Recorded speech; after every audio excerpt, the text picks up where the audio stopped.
To start your show now, press 1. To hear important instructions. Since it appears you're calling back into a live show, we are reconnecting you now. Your show will go live in 5 seconds. 4, 3, 2, 1. Blog Talk Radio.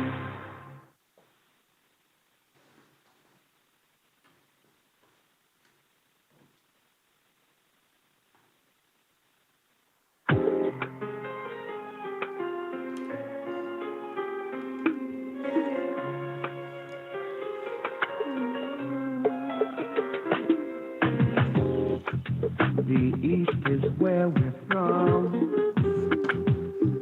The 12 tribes of Israel.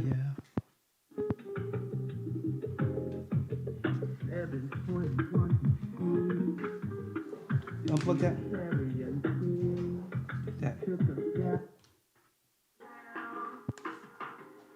With a great escape we went to the I don't need Euphrates. this. The Lord held the waters still. To a land where no mankind dwelt. We went. The 12 tribes of Israel. Real quick to diverse places. Hit that like button. Hit that like button. The Lord is calling back Israel. Ooh.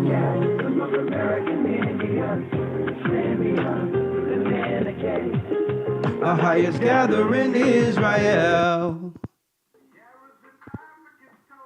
Nah. Is that working? Yeah, it keeps. Make sure you put the back in. Yeah, that's it. That's it. By the rivers of Babylon, we found our brothers here. Whoa.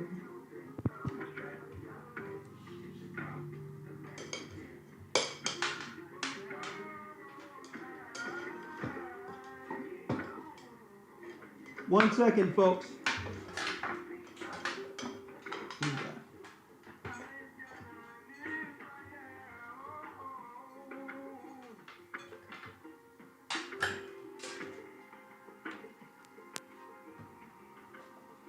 Okay. Skype.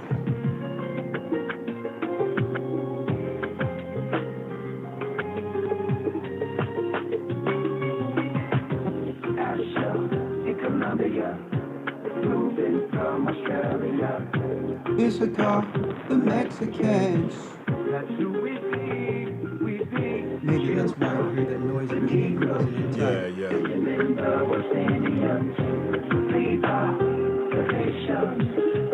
Oh, Ephraim from Puerto Rico, Naphtali from the house of Hawaii. The Lord is calling back Israel.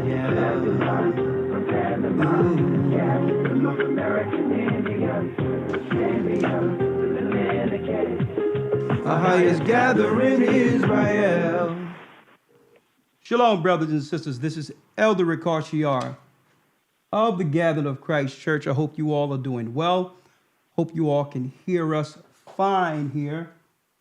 I had to turn that down a little bit. There was a little noise in there. Let me make sure you all can hear us fine before we begin the actual broadcast. Can you all hear us well? Yes? Hope you all can hear us well. Now, if you'd like to call in and chime in on this particular broadcast, of course, it's 515-605-9327. That's 515-605-9327. I just got off the phone with the brother from Puerto Rico. Sorry I'm a little late, but there's a lot going on right now in prophecy, and we're here to help prepare God's nation, the children of Israel, to the Israelites, to the Jews first, and also to the Gentiles. All praises be to the Most High. Okay, hit that like button up. We're going to start going. We're going to really begin the broadcast around 700. So the quicker you hit the like button, the quicker we get that watching number up to trend this particular broadcast, this primetime broadcast. I'm Elder Ricard Shiar here with Elder Lawyer, and we have a deep, deep, deep lesson today, or conversation, I would like to say. We more so do the lessons on the Sabbath, Elder Lawyer. Yes, sir. Yes, sir. And Gocc, I know he's probably traveling, whatever he's doing. We're here. If you text me, Gocc, I'll make sure I bring you in. 515-605-9327. That's the number to call in to talk with us today. And our topic of discussion, and I hope you all can chime in, is the topic is titled here, and you can give me your opinion: a nation without a spiritual foundation. Okay? A nation without a spiritual foundation is our topic today. And we're going to start off with the what I would call the Gentile infiltration religiously of our communities. We're going to talk about that today. But it would be amiss if I didn't first go into a few things. So make sure you, as far as what's happening right now in prophecy. So I need you to do me a favor. Hit that like button so it can trend.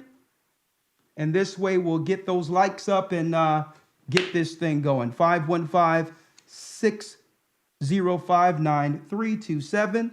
A nation without a spiritual foundation. What do you think about that, Elder Lawyer? Hey, I mean, what a topic, especially for this time period. As we're going into this time of prophecy and all the signs and all the things we've been speaking about for years are taking place. Yeah. A lot of questions are coming up as far as how do we prepare for this time. And usually when we think of preparation, we think of just the physical aspect of preparation. But I believe conversations like this about the spiritual nature of what has been plaguing us and the things that continue to be a thorn in our community, a thorn in the side of our community. Yeah. By having these conversations, it kind of give us insight of the other aspect of preparation we need to do within our communities, within ourselves, exactly, so on and so forth. Because keep in mind, it's not as if, I don't think our people actually took heed to the infiltration. To us, it's normal just to have any old people with any religion peddling their beliefs within our communities, not realizing the generational hurt or pain that can cause, or destruction that can cause to a particular nation of people. And I'm going to give some examples that I have going abroad and you have going abroad. Yes, yes. How it's almost impossible to speak against the foundation of someone's religious beliefs within a country. Yeah. Without going before almost a firing squad.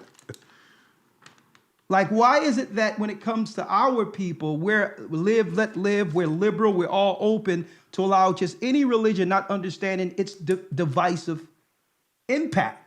So I don't think we even thought of it from that degree. And that's why I wanted to talk about this today, to actually have people look into things they've never really thought was important concerning our liberation and our current state.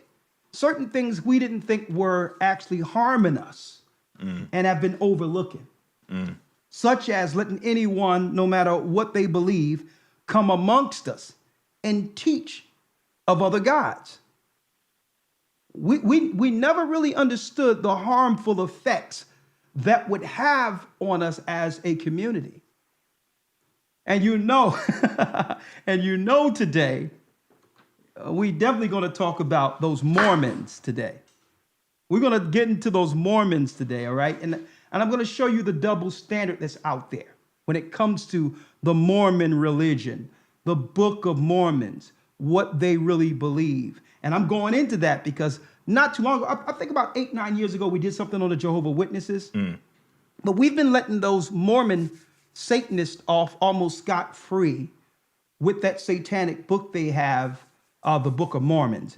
Now, some people might get offended if I say that, Well, it's satanic as far as I'm concerned, based on the filthy racism that's within that, calculating racism. And I'm Right. going to show you how it was calculated Right. against our people. That's within the Book of Mormons.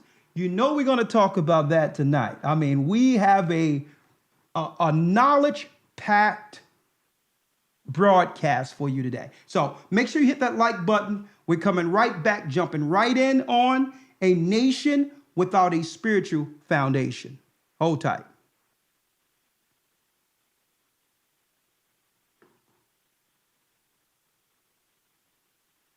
God employed that he used to create The Bible.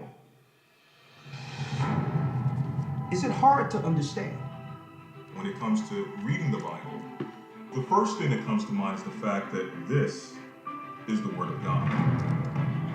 The seals have been broken, and the truth is here. And when we go throughout the scriptures, when we go throughout extra biblical records, we find that the language that God employed, that he used to create the heavens and the earth, was the Hebrew language. Christ said, I came for the lost sheep of the house of Israel. But yet no one, no religious leader, no religious church out here anywhere can now identify the 12 tribes of Israel. Can we? God is quite simple, but it seems as if man makes understanding him hard. What are those mysteries? The truth of your book and the truth will make you free. The Hebrew and Bible Academy, you're invited.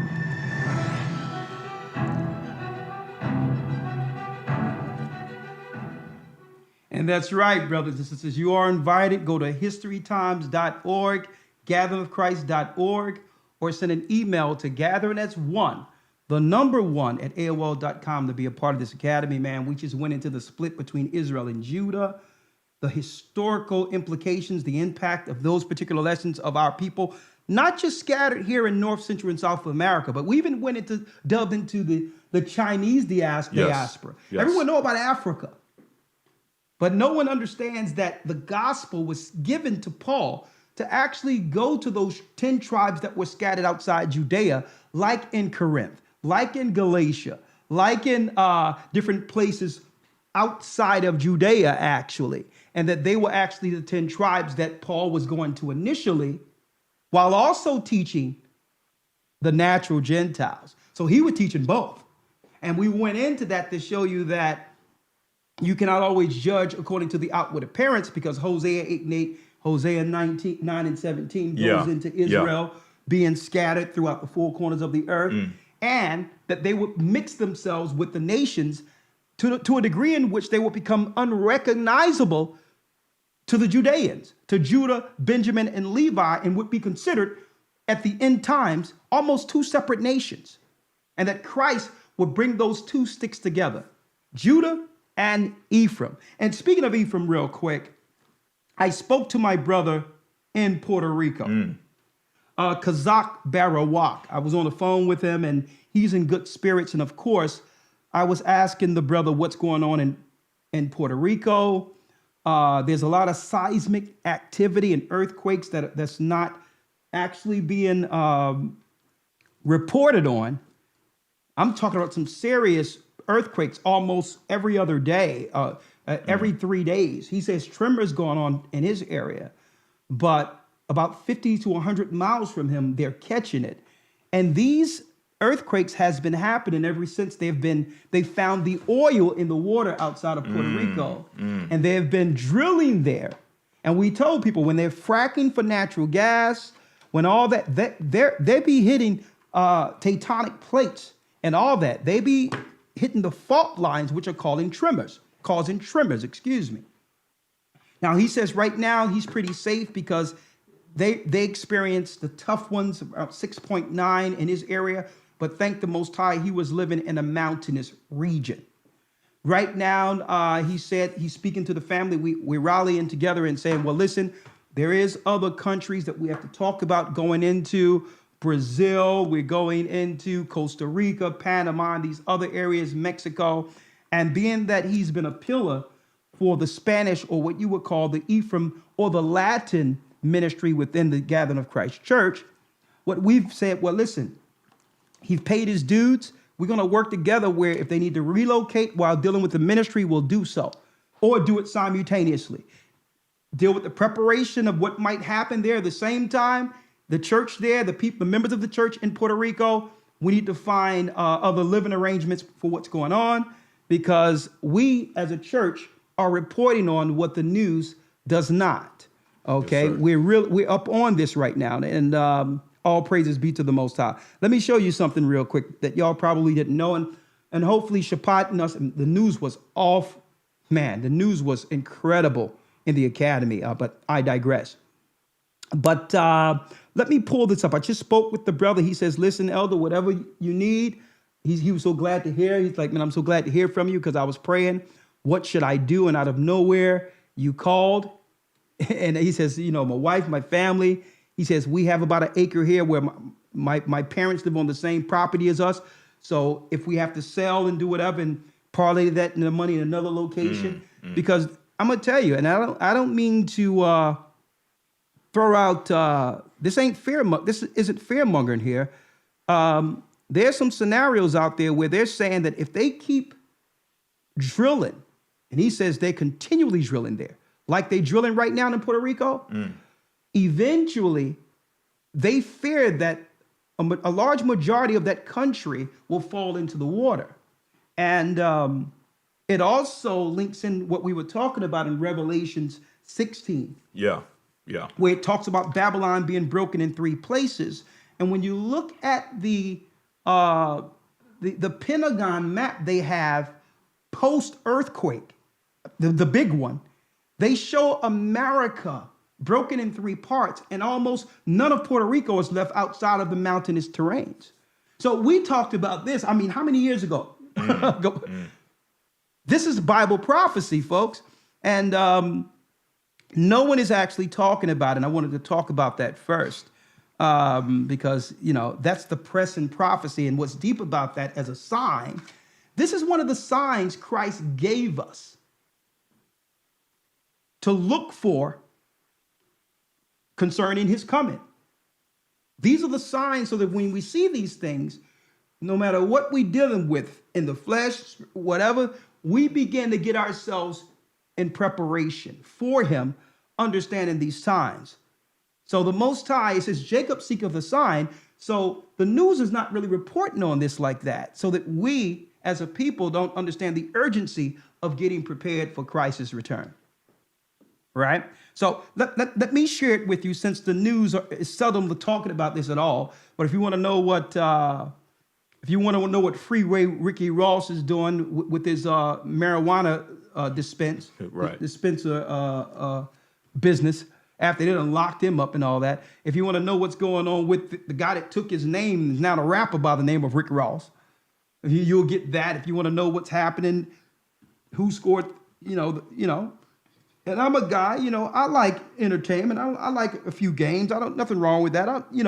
But I'm just saying, why promote all of this and not show the people, give it some levity? Give us some news instead of distractions concerning what's really going on in the earth. But of course, I digress. Let me pull this up real quick. I think I put this up under Earth, right? Yeah, Earth. Yeah. On the screen, right? This is ABC News. Now, you'll rarely hear this on your news program, okay? They'll have some type of, late night comedian show going on late night, but you'll never hear them talk about this. A 4.5 magnitude earthquake shakes southern Kansas. Did you all know that was happening? And folks, don't buy into the lie they claiming that they must frack or drill under your area for natural gas because the earth is running out of oil resources. That's artificial scarcity. It's a lie. It's a way in which they can cause emergency that would lead to military and others coming in, the foreign troops coming in to help for emergency aid by causing these issues, okay?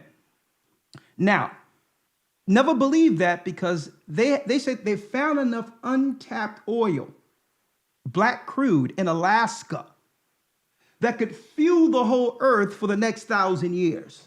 Untapped in Alaska right now, where no people is actually living on it. They don't have to worry about people having tremors and all that. What happens, let me ask you, if you, just hypothetically, I'm gonna show you how gravity works, how common sense works. If you have a house built on a rock, right?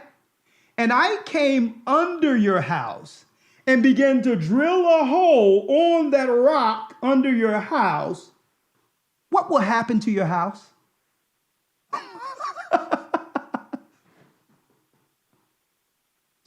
So you don't have to be a scientist. You don't listen, I don't have to understand Chinese arithmetic to know what happens if you drill on bedrock and there's land on top of it. It's called gravity. See? So if you're wondering, well, what is the area of my academia to make such broad, what they would claim as accusations? They're not accusations at all.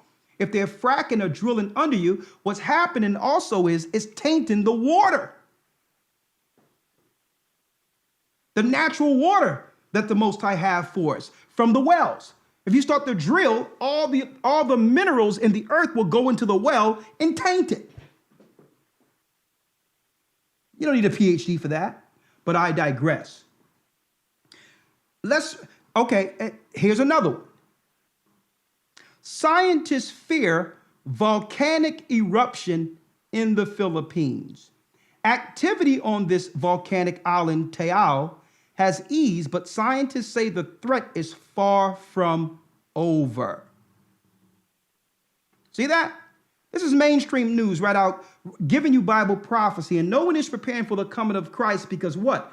No one can relate what's going on with these so-called natural disasters with the signs written of in the Bible. Why? The majority of churches aren't teaching the Bible.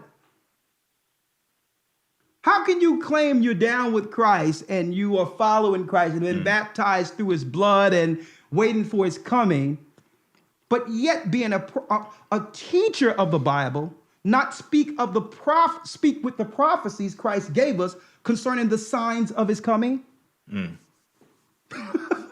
Huh? So I'm glad, we had to bring some of this information out, because a lot of people don't understand that the end is near. Okay? I mean, I hate to be the bearer of good news. And some people be like, good news? Of course. We're next. I'm not going to get all frustrated and bent out of shape and become fearful, because what? None of my emotions are going to change prophecy anyway. I have to get prepared for what's coming and get my mind ready, my spirit ready, my body ready for Jacob's trouble, because it's coming. And when it comes, we'll be prepared for it. If it be the Most High's will, he'll guide us through. Okay? So, all right, let me take this off real quick. Read the prophecy concerning Christ's coming when the disciples asked real quick. Let's read that real quick. Yes, sir. Say Matthew chapter 24, verse number 3. Yeah. And as he sat upon the Mount of Olives, the disciples came unto him privately, saying, Tell us, when shall these things be? And what shall be the sign of thy coming and of the end of the world? What shall be the sign of thy coming and the end of the world? Jumping down to verse 6, it says, And ye shall hear of wars and rumors of wars. You shall hear of wars and rumors of wars. Just last week, a couple of weeks ago, a high military strategist of Iran was killed by the land of Israel, by the state of Israel. Of course, they said it was America, but we all know America's military is Israel's military, okay? That's what happened. Christ said that's a sign of his coming. When you see that, you must look at what you're doing personally and begin to prepare spiritually for what's to come. This is what he said would happen. He's on his way. Mm-hmm. Read. See that ye be not troubled. Read. For all these things must come to pass. All these things. And that's why I said, listen, no sense in panicking. It's our God through Christ who told us these things would happen. The only people who are fearful are those who aren't preparing themselves for what's to come. See? Christ said, don't be troubled during this time. Read. For all these things must come to pass. Yes. But the end is not yet. But we have time. What's next? Verse 7. For nation shall rise against nation. Now, this is racial tensions. Racial tensions. And that's why I have a moth. He's pressing some shirts for me that will be finished Monday, which I will wear next week. Okay. These shirts are going to be titled, okay, Stop, in bold letters, Stop Anti-Israelitism. Stop, in bold letters, Anti-Israelite, in bold letters, ism. Stop anti-Israelitism. So if you can have anti-Semitism, hey, that's you. But the Israelite Defense League have done some research, and really, with the data that's coming in, there's been a lot of mainstream news hating on Israelites, tying them to all types of crimes that they aren't doing. So the Israelite Defense League, they all came together. The Israelite Poverty Law Center came together and decided that we need to stop anti-Israelitism. Okay, and we're going to have a t-shirt on that. And we're going to be wearing that next week. Also, next week, if you don't mind, since I'm bringing in the shirts, we're going to, you heard of MGTOW, where men are going their own way? But we have actually trademarked our own hashtag, Men Going God's Way. That's right. Men Going God's Way. And this particular movement works good for the men and the women. That's right. Okay. For the misogynists who just are all male, well, this works good for you. And the feminists who don't understand the harm that have done throughout all of society, we have something for you too, with Men Going God's Way. So stay tuned next week. Elder Gabar right now, he's dealing with he's under the weather. We're going to have that tonight, but I'm kind of glad that we're moving that particular topic to next week, because we're going to have some MGTOW guys on to come in on our radio show and let us know what is this men going their own way, and how does that way with God plan for man? That's right. And will this further erode our nation? A nation that have already, people are talking about white people are talking about men going their own way, but they don't have the issues in the communities we have. That's right. Okay. The greatest issue we have is a lack of sustaining traditional marriage. But I digress. So next week, I spoke with him. He's pretty good. He's just going to get some rest, and we're going to pop in next week with Men Going God's Way. But finish reading the prophecy here for me. Yes, sir. St. Matthew chapter 23, verse number 7. Yes. For nation shall rise against nation. Nation shall rise against nation. And kingdom against kingdom. Kingdom against kingdom. Go on. And there shall be famines and pestilence and earthquakes in diverse places. Someone says, how much for one shirt? I don't know what the pricing is for this right now, but it'll be up on IamApparel.org. Just go there. The mocks will be up there by Monday. Whatever it costs, it's going to be reasonable. And we hope that all of you support and get the word out. Okay, because this, especially and I'm going to wear my shirt proudly. The Let's Stop Anti-Israelitism. I'm gonna wear that shirt proudly. I probably have to get 4 or 5 shirts made. I don't want to be wearing the same shirt every day. I would suggest you get 2 with different colors and all that, and wear that proudly. Like, I'm against stop anti-Israelitism. We need to stand up against that. Why all of a sudden now that we're staking claim to us being Israelites or Jews, how is that something soiled or negative when that has actually been the saving grace for our people? An option under God's law to save family. It's our only option. We've tried everything else. We've tried Jehovah's Witness. We've tried Seventh-day Adventists. We even tried Mormons now, and we're about to deal with them. I mean, we've tried the Nation of Islam. We've tried Sunni Islam. We've tried Buddhists. You name it, we've tried it, and nothing has worked for us. This is the only thing left, because why? It was the only thing for us anyway, and we're going to go into that. And now, since we are staking claim to our true identity, you have the mainstream media. Anytime they talk about it, they're anti-Israelite. And I don't understand this. So many families are being saved through the knowledge, with our brothers and sisters finding out who they are as far as God is concerned. Okay, the Bible is concerned. So many people are coming back to this Bible and embracing the Bible that they put down or thought was a white man's book. Right? Crime is down because our people understand we are accountable to the Most High. If we sin against him, we'll bring forth a curse on our generations, on our families. So the society has become better because of this awakening. And it's not too many people coming up and defending the positive aspects of me being a child of God. Me understanding that I'm an Israelite don't make me want to go to some synagogue and do something to another race of people. Absolutely. It don't make me want to steal. It don't make me want to get somebody together and say, hate Whitey. None of those things ever came to mind.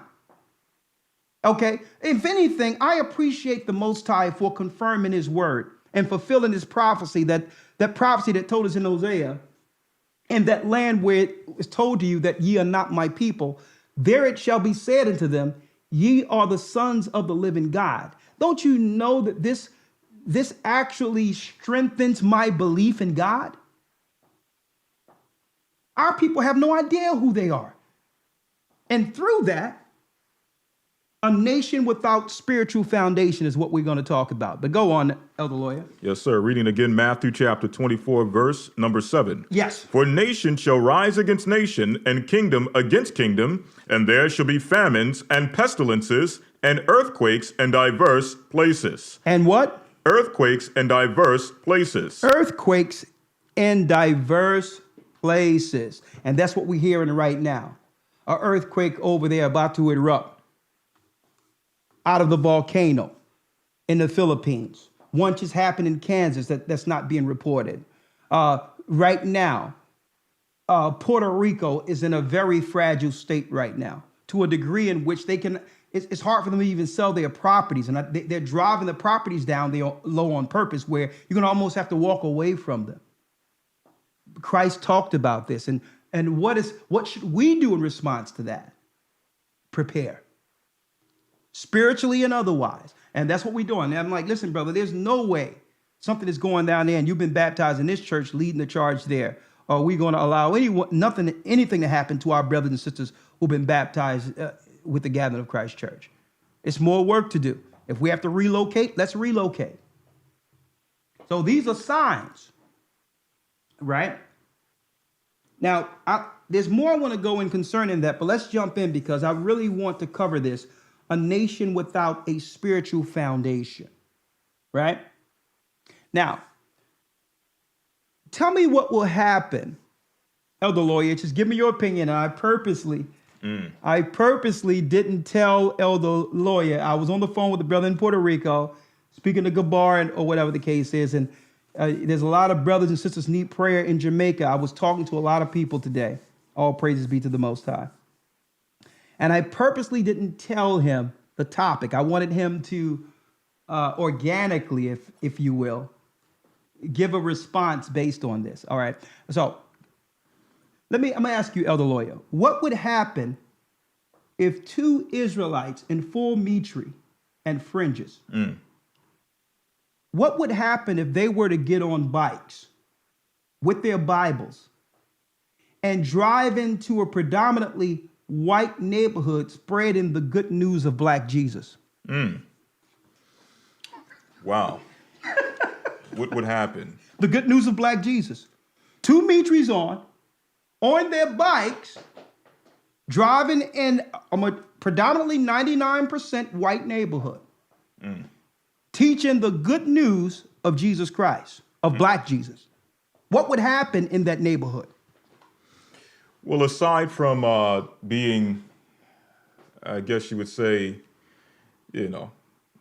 pushed to the side or ignored or whatever the case may be, I think eventually, if they're persistent enough, they'll be probably cited for some type of public disturbance or disruption in the community. Anything you can throw, or the book could probably be thrown at these men, these two brothers in Mitris, if they were to go into a white community trying to convert or trying to teach them about a black Jesus Christ, or convert them into the understanding of a black Jesus Christ. Yeah, I would, and I'm sure you're being a little light with your answer. I understand. All right, let me give another example. Let's get the Israelites out of the way, because right now the Israelites is red hot topic right now. People don't know where this is going. Let's just use the Nation of Islam real quick. Just say if two brothers with Farrakhan haircuts, black, one with a black suit, one with a gray suit, white shirt and bow tie, were to take their bikes and walk into the same neighborhood, spreading the knowledge that's directly from heaven, because usually top knowledge shouldn't be race specific, right? Of their prophet Elijah Muhammad as the savior with the religion for world peace. Suppose they were to come, red bow ties, white shirt, one with a black jacket, one with a gray jacket, and was to take their bikes in a predominantly white neighborhood, spreading the news, the good news of Elijah Muhammad. How do you think that would work out? Again, very, very good question. I think that, because you posed the question in that fashion, thinking about these communities, and I know exactly where the train of thought behind it. I see where you're going with it. But I think the only reason, I don't want to put the cart before the horse. Yeah. But I think the only reason it doesn't work in other neighborhoods the same way it works in our neighborhoods is because even though there's differences in these other communities, either religiously, politically, socially, what have you, the need or the search for truth, the search for an identity, the search for an understanding of God I don't think that is the chief focus of these other communities, or the chief issue in these communities enough for them to even regard. So they don't feel a demographic within those communities would actually listen, because there's other concerns outside of a need for some spiritual understanding to who you are and a direction. Exactly. So what they can find through the hurt, pain, and destitute state of our communities, there's a pool of people that they know are searching for some level of direction. Exactly. Now, you are putting the cart before the horse, but I just wanted to put it out there before we go into the resolving it. Yeah. Right? By looking at this and saying, well, okay, how is it that, because regardless of whether or not a need is there, these people claim to have the salvation for mankind. Yes. Because if it can work for the black man, obviously, if all nations were to follow this, we'll have a better earth. It'll be less people complaining about the earth if you can convert all white people into believing what you feel is right. So why is it just black specific, right? And I'm going to show you how, because it's, you know what it would look like? It would look crazy. That's what it would look like if two Israelites were to drive up or walk down a street in a neighborhood. A matter of fact, suppose two Israelites went out walking down the street in a predominantly Jewish neighborhood, preaching the good gospel of Jesus, of black Jesus, and saying, well, listen, we accept you if you get baptized in the name of our black Jesus. You must accept that in a predominantly Jewish neighborhood. And so, go ahead. The Jewish community, okay, regular white community, that's one thing. Yeah. You may get a town hall meeting or something like that to that effect, but The difference, I think, with the Jewish community is that their religious beliefs don't stay in the synagogue. Their religious beliefs leave the synagogue along with the people of that community, and is actually actioned throughout the community, to where if someone comes bearing another religious belief in their community, what they learned in that synagogue concerning other beliefs and other religions will now take action in that community. So if they see that threat, or what they perceive as a threat from another religion, now they're going to make sure that that threat is, tranquilized, or whatever the case may be. I think I'm using the wrong word, but dealt with. Man, this is deep. Okay, Gocc says he's on the line in Blog Talk. I guess he want to come in. I think we done stimulated something here. Right? Hey, folks, hit that like button. Wait till what we're about to show you real quick. Hit that like button. Man, this is going to be one of those shows and we're just going to bring the facts. We're not going to demonize anyone. We're going to attack anyone personally. There's no way they're going to have to be able to strike this. It's going to be common sense, logical thinking to highlight the double standard. How is it that there's protection religiously for these people to make sure nothing comes in and harm their way of life, but yet that same protection isn't amongst the people who need protection more so? You would have thought we would have viewed the protection these neighborhoods have when it comes to what can come in and out of their communities, and understand that they have something that actually allows them to sustain a certain level of wealth amongst each other because they believe the same thing. So we're looking at trying to get wealth, not realizing there's no way to have generational wealth without spiritual unity. They've gotten that. They've gotten that piece already.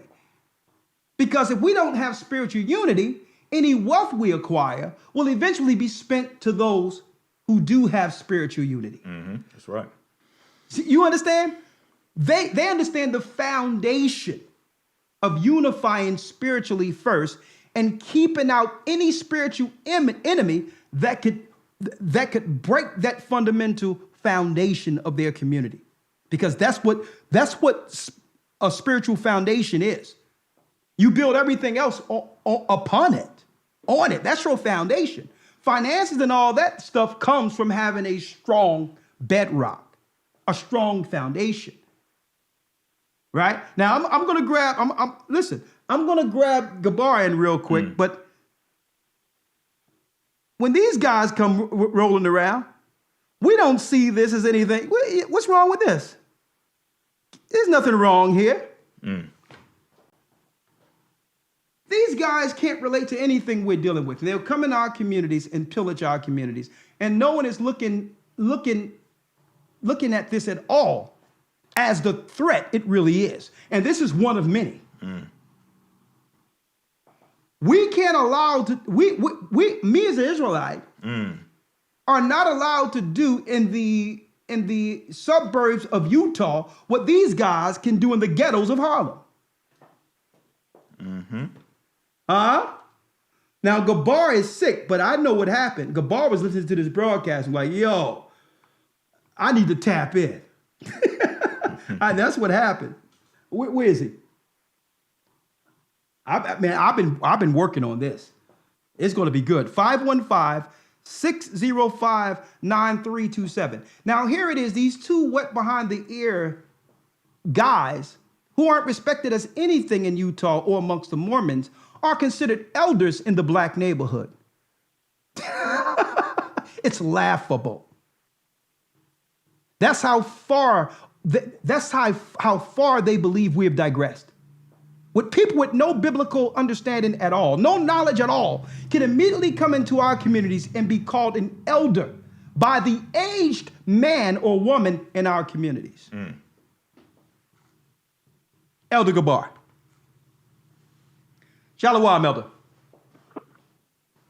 Yes, sir. You call it right. and you call it right, Elder. I'm sick in my deathbed, practically, and I'm here just listening.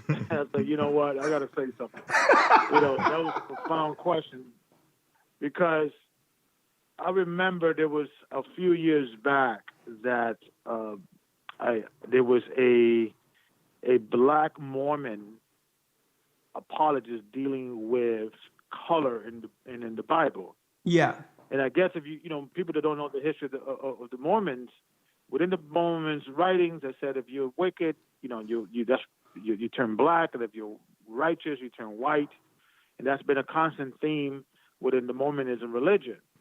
And we got I that. think it was in 1970. We're gonna pull them out tonight, yeah. Gabar. We're pulling out all that tonight. But go on. Yeah, and I think in 1978, the leader of the Mormon Church got a so-called vision from God, according to him.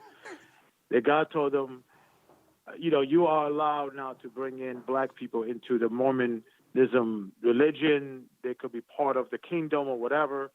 And then, now this was a thing that, they allow blacks within Mormonism. And that's why you see black Mormons now. You never used to see them before. They're few, they're not many, but they're out there.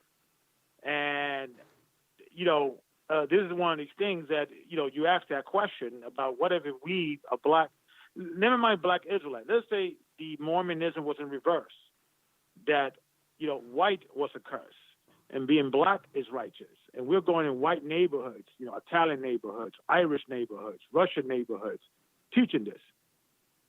There will be some fighting words. There will be some issue, dealing with us just teaching that. They will automatically call us racist, at minimum, will denounce that book, right? And when you have a situation that you could have these white guys going into our neighborhood and able to dialect with people, and as if that is not a fundamental racist, anti-black book. And the conversation should be, get the hell out of here. You're racist. Exactly. Your whole organization is based on, the more righteous you are, the whiter you are. I guess that Christ was dark because his feet was dark. It was bronze. I guess that's a problem. So we are too easy, and white people are too comfortable coming into our neighborhood.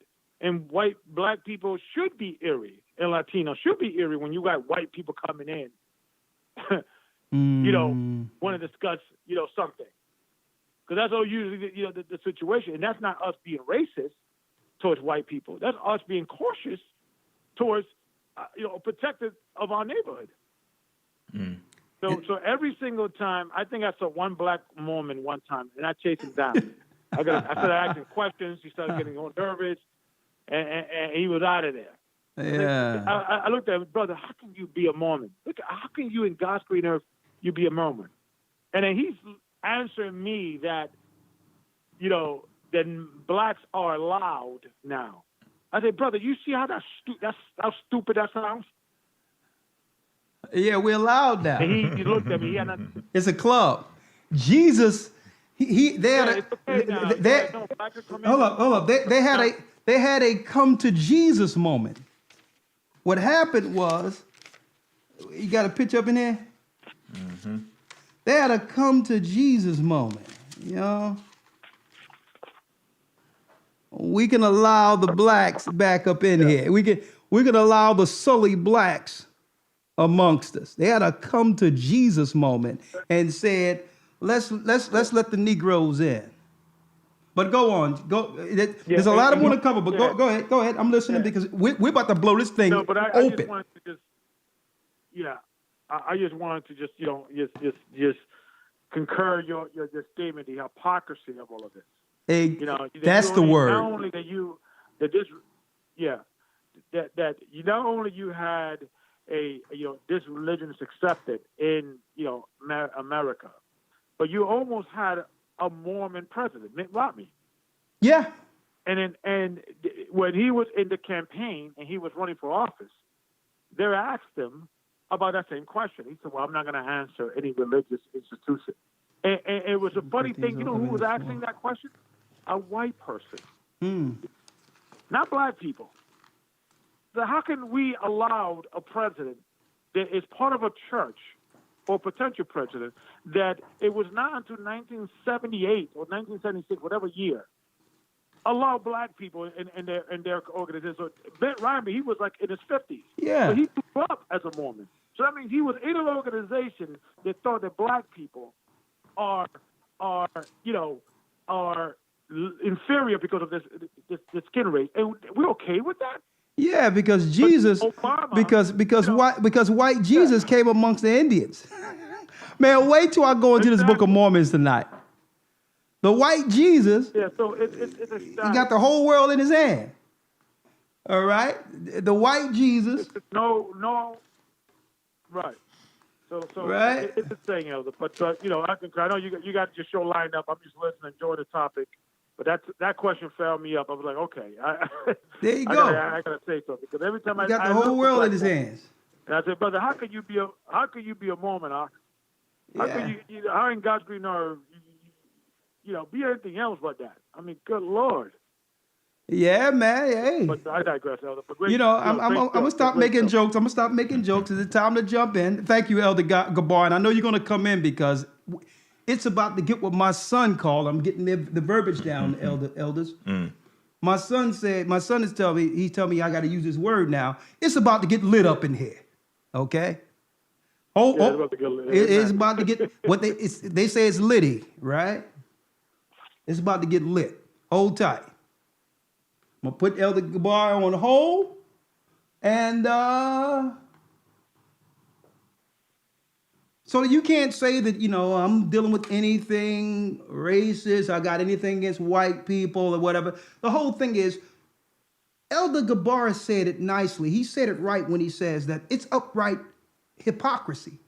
There's a double standard where anyone can come and pillage spiritually on our people within our communities with impunity, with no regard, knowing that there's no spiritual foundational protection.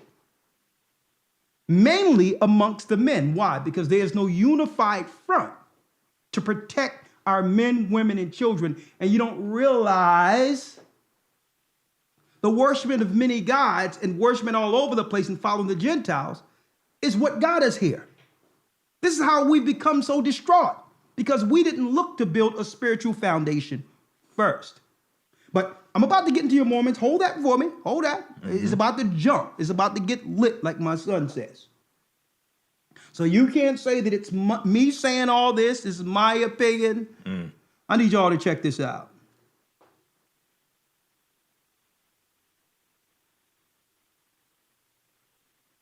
Okay, we're all here. We go. You can't say I'm saying this. White skin. Hey. White skin. Hey guys, the gig is up. I'm not the real Jesus. As a matter of fact, the fella's name wasn't even Jesus. He had a Hebrew name. There wasn't a letter J until a few hundred years ago. With that being said, I have fooled the whole world into the biggest sham of all time. The name and identity of the real fella has been taken over by me. There are thousands of paintings of Jesus, and they don't even come close. Jesus was the creation of the Roman Catholic Church, which served to replace the real fella, who probably looked more like Morgan Freeman. But who cares? The truth doesn't matter, as long as you pay your tithes. Hey, did you know that Pope Alexander VI commissioned Leonardo da Vinci to reinvent Jesus in the image of his own beloved son, Cesare Borgia? He felt that the Vatican needed a makeover because the real fella wasn't too appealing to the general public. So, voila, here I am, the modern version of the fake Jesus. Got you again. You saw me. I actually came clean and told you that I wasn't the real Jesus. I also told you that I was created to make certain populations happy and comfortable. Well, I am glad to see that many of you are loyal and enjoy strong delusions and still want me as your savior. Wow, what idiots. Whoa.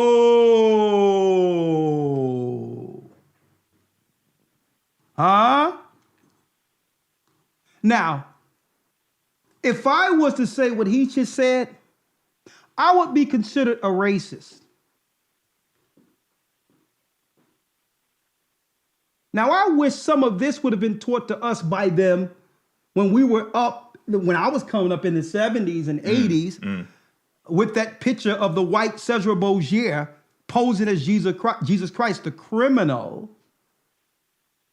And he was in between JFK on one side of my mother's mantle and Martin Luther King, may the Lord rest his soul, on the other side of my mother's mantle. She had a clock. I'll never forget this clock with 3 pictures in it with white Jesus in the middle.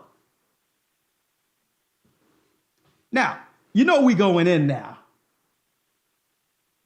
Not too long ago, I did a video on the fact that the majority of pastors who came off the slave ships had a united front, and that Gabriel Prosser in the late 1700s was teaching that the blacks were the real Jews, and the majority of pastors were teaching that straight off the shores of the boats.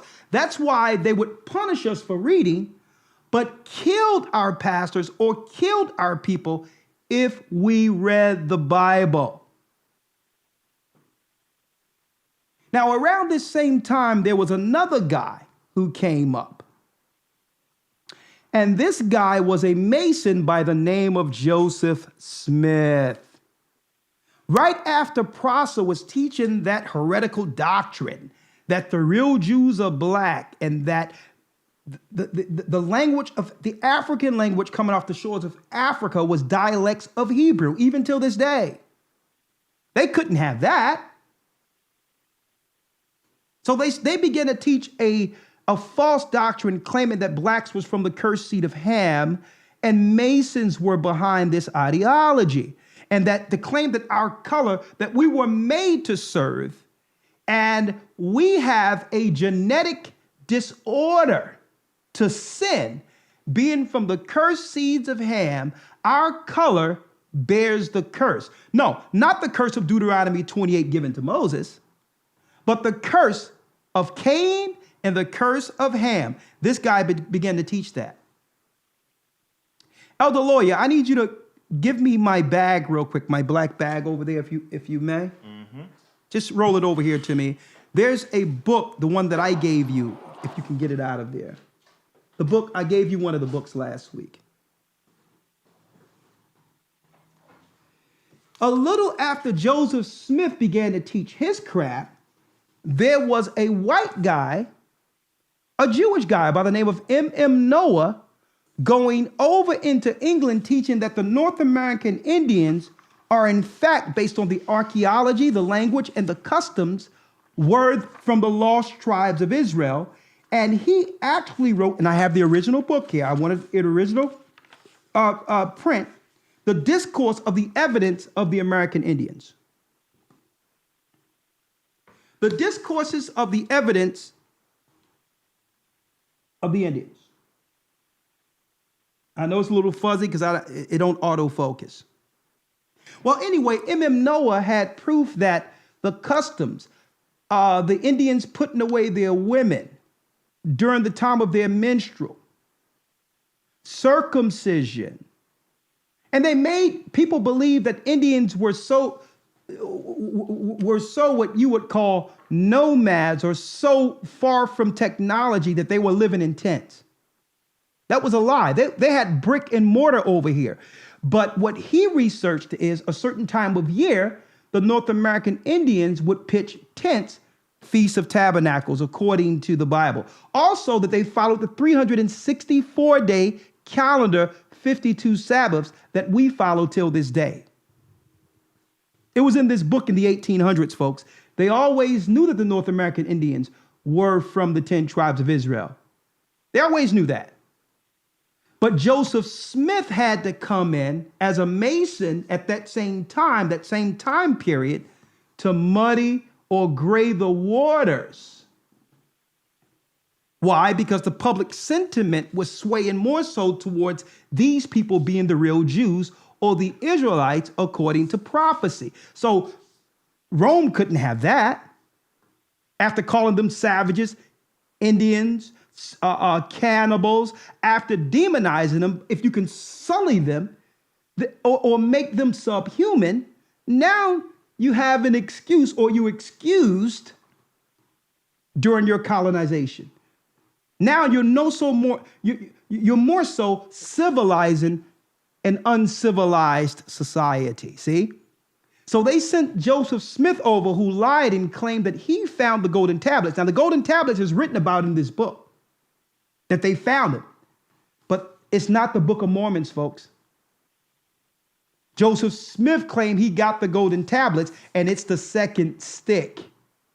Joseph Smith and the Mormons started pushing this garbage in our communities. Now, so what I thought I would do is I would use their Book of Mormons for anybody who would believe that this gospel of the Mormons is for our people. And we're just going to start there. And then we're going to go down the line with the other religions that are destroying our people. And then I'm going to go back to why God said we must unite spiritually first. We're looking for financial restitution, generational wealth, how to sustain our families, how we can change the tide by uniting in all these things according to not according to our God, but according to our current circumstance. We must unite because we've been oppressed. You can't unite under that. That's right. Because there'll always be someone else of another nation bringing another God, undoing all the work we're trying to establish. They'll bring another God and it'll direct another person into their God. And now they're pulling another brick out of our kingdom, folks. Right. Exactly. And I don't think anyone logically looked at it like this. This is why God told Moses, let's leave the Egyptians so that they can so that my people can sacrifice to me. I'm going to make them a nation different, better than these other nations who are heathens, and give them a law. And if they build on that law, the other nations would never have the power to overtake them if they have that spiritual foundation first to understand right and wrong according to one united creator. All the other nations know that. That's why they'll never allow a threat of our people coming into their communities like the Mormons, the Jehovah's Witness, the Muslims and all that. They'll never allow it because they understand that that foundation, the spiritual foundation, must be built first. Make sure y'all hit that like button as you come in, because this is one of the more simpler lessons or conversations, but it would be what I would call one of the more logical lessons or conversations. 515-605-9327. Of course, the topic today, a nation without a spiritual foundation. That's what we're talking about today. We don't have a spiritual foundation. I'll tell you what, if you go over there as an Israelite, and we have people all over the earth right now who know they're baptized and know they're Israelites, you can't go into a Middle Eastern country and go down on any of their blocks and start teaching the Bible the way we teaching it right now amongst Muslims. That's a death sentence. So what do they know that we don't? But yet, our people will allow them to come over in our communities and set up mosques.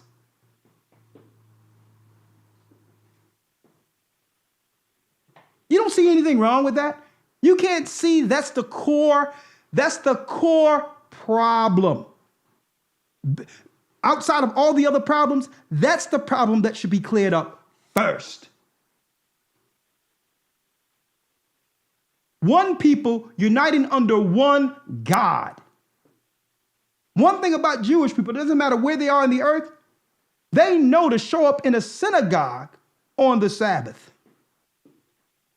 Regardless of their political views and all that. They may disagree politically. Publicly, they'll disagree. They may even hate each other.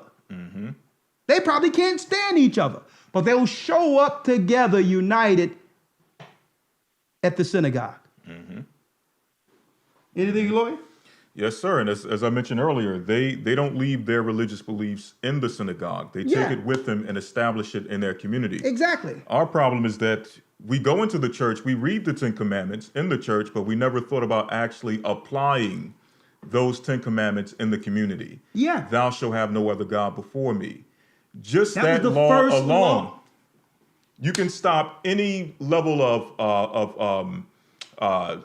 and the words are leaving my mind right now. Intrusion, infiltration. Yes, that's the word I'm looking for. You can stop any Infiltration. level of infiltration in our community, politically, religiously, financially. No other nation can come and set up different types of stores, selling us all types of goods and wares. That law alone, if it's established, eliminates There that. would be no such thing as regentrification. And I'm glad you brought that up, lawyer. There would be no such thing as regentrification. You come into our neighborhood, we serve the God of Israel. Who's your God? When the Bible told us to beware that while being idle, they'll be feeding us things sacrificed to idols. That's right. Spraying demons in through their restaurants into our food, into our souls. Every time you eat food with your family, folks, that's a spiritual moment. It's what the Bible calls a daily sacrifice. And we don't even take heed to some of the Gentile idols and the Gentile altars in a lot of these restaurants. So the first thing I would have full knowledge to realize that every nation, that doesn't matter what their religion, doesn't matter what their language, all pagan religion comes from the Tower of Babel. So you can't get nothing from us coming in our neighborhood served with another God. I would not financially sustain your power or your God over my people. Okay? It's just like you're not going to allow me to sell chicken and collard greens in Chinatown. Exactly. And you know what? I understand that. You are united under one God, and how dare some black guy come here talking about some cornbread? So this is how the Gentiles were able to sustain their wealth and power over us. We're looking backwards. We're looking for wealth first. When it's the Gentile nations who have conspired against us, who controls the wealth? So you can't look at the wealth because they'll always have power over you in that area. But if you unite as a people, now as a united front, you can now decide where to put your wealth. See that? The Bible had the answer, brothers and sisters, the whole time. It's logical. But I digress. Hold up. Look what we have here. Looky here. The Book of Mormon. Now, what does this say here on the front, brothers and sisters, of every Book of Mormon? It tells us that it's another testament of Jesus Christ. Another testament of Jesus Christ. That's what it says here. Now, does this Bible, the King James Version Bible, the Bible that was authorized by a black man and translated by black people, they were Protestants against the Romans. The original Protestants were black. We were protesting pagan Rome. Okay? I don't know if I got my King James book in there, but it's okay. I can deal with that later. I have that I probably have it in my other library. But guess what? The cover of this book is sacrilege. Just to cover by stating it's another testament. Listen to what the Bible says. Let's read it. 2 Corinthians 11, verse number 4. For if he that cometh preacheth another Jesus. So if someone comes with another testament, whom we have not preached, or if ye receive another spirit, which ye have not received, which the disciples or those that were learning at this time under the disciples received. Read. or another gospel. Another what? Another gospel. Hold up. This is another testament. Another what? Another gospel. Another gospel. Which ye have not accepted, ye might well bear with him. You might well bear with him. So if you're going to go follow another Jesus, another gospel, another testament, Paul was saying, listen, go ahead. Go back into Egypt. Go back into servitude. Because if you serve another, guess what? You will become subservient to the nation who worships that God. Hence, perpetual captivity. Go ahead, other lawyer. Galatians 1 verse 6. I marvel that ye are so soon removed from him that called you into the grace of Christ. Wait, break it down. Unto another gospel. Unto what? Another gospel. Go ahead, other lawyer. Verse 7, which is not another, meaning there's no such thing as another gospel, okay? But there be some that trouble you and would pervert the gospel of Christ. This book here, the so-called Book of Mormon, is a perversion of the gospel of Christ, okay? Because the knowledge of the restoration of both Israel, Judah, the whole nation of Israel, is contained within the Bible. We don't need another testament from Joseph Smith to tell us how the Israelites will be restored, both the northern as well as the southern kingdom Israelites. And I mention that because that's one of the doctrines that they're pushing. This is the stick of Ephraim, when all the knowledge of Ephraim is right here in this Bible, this book, okay? Moving on, it says, verse number 8, but though we or an angel from heaven preach any other gospel unto you. So if someone comes with another gospel, and this is another testament, Christ had nothing to do with this. The disciples had nothing to do with this. There's an Old and New Covenant. That's the Old and New Testament. It's one book. Read. Preach any other gospel unto you than that which we have preached unto you. Come on. Let him be accursed. Let that person, whoever teaching out of this book, claiming that it's another gospel, you are accursed. Why? It's against God's people. It was formulated to throw people off of the trail of the true Israelites that they found in the new land. That's what Joseph Smith's agenda was. To have this clown religion where he claimed that the original people came from with UFOs and with the original man and all this other planets.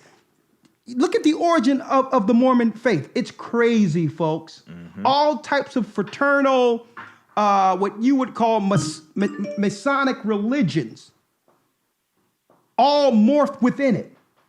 But I'm not even going to go there.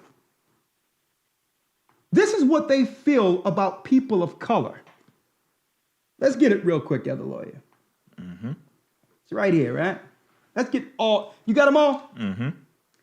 Okay, we're going to get them here. We're going to read them all, right?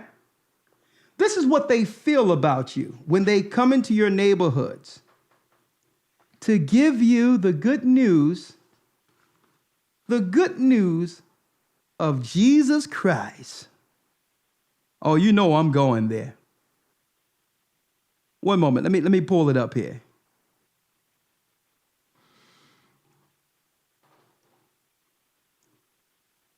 One moment. You know, I know I have him around here somewhere. His name is Caesar. Oh, here you go. Here he go. Matter of fact, I'm going to pull him up many times. There you go. Sweet Jesus. Now, this image was unheard of in the old world. Our people didn't know nothing about this clown right here, Cesar Borgia, this evil, wicked doer. So the first thing is when they come in our neighborhoods and start talking to our children, bringing another God, promoting another God, these guys right here, they'll ask, have you heard about the prophet Joseph Smith? Okay. Have you heard about the great prophet Joseph Smith? Now, hey, if Farrakhan can come with Elijah Muhammad, they're trying to figure, well, okay, we're going to come with our guy. Our savior, Joseph Smith. Have you heard the good news of Jesus? Huh? And now your child is sitting on the steps listening to these demons bringing in another God unbeknownst to you. To you, it's a good thing. At least he's not getting shot. This is how we, weigh what's right or wrong in our neighborhoods. At least he's not getting shot. At least he's not getting thrown in jail or selling drugs. Everything else is a go. When folks, they are actually deteriorating our children at its spiritual core coming with this. Because when our children look at this, now the Bible speaks against this image. That's number one. And we're going to go there. But check out what your child will be learning out of this book. How do they feel about black people? Let's go down the line, Elder Lawyer, chapter and verse one by one.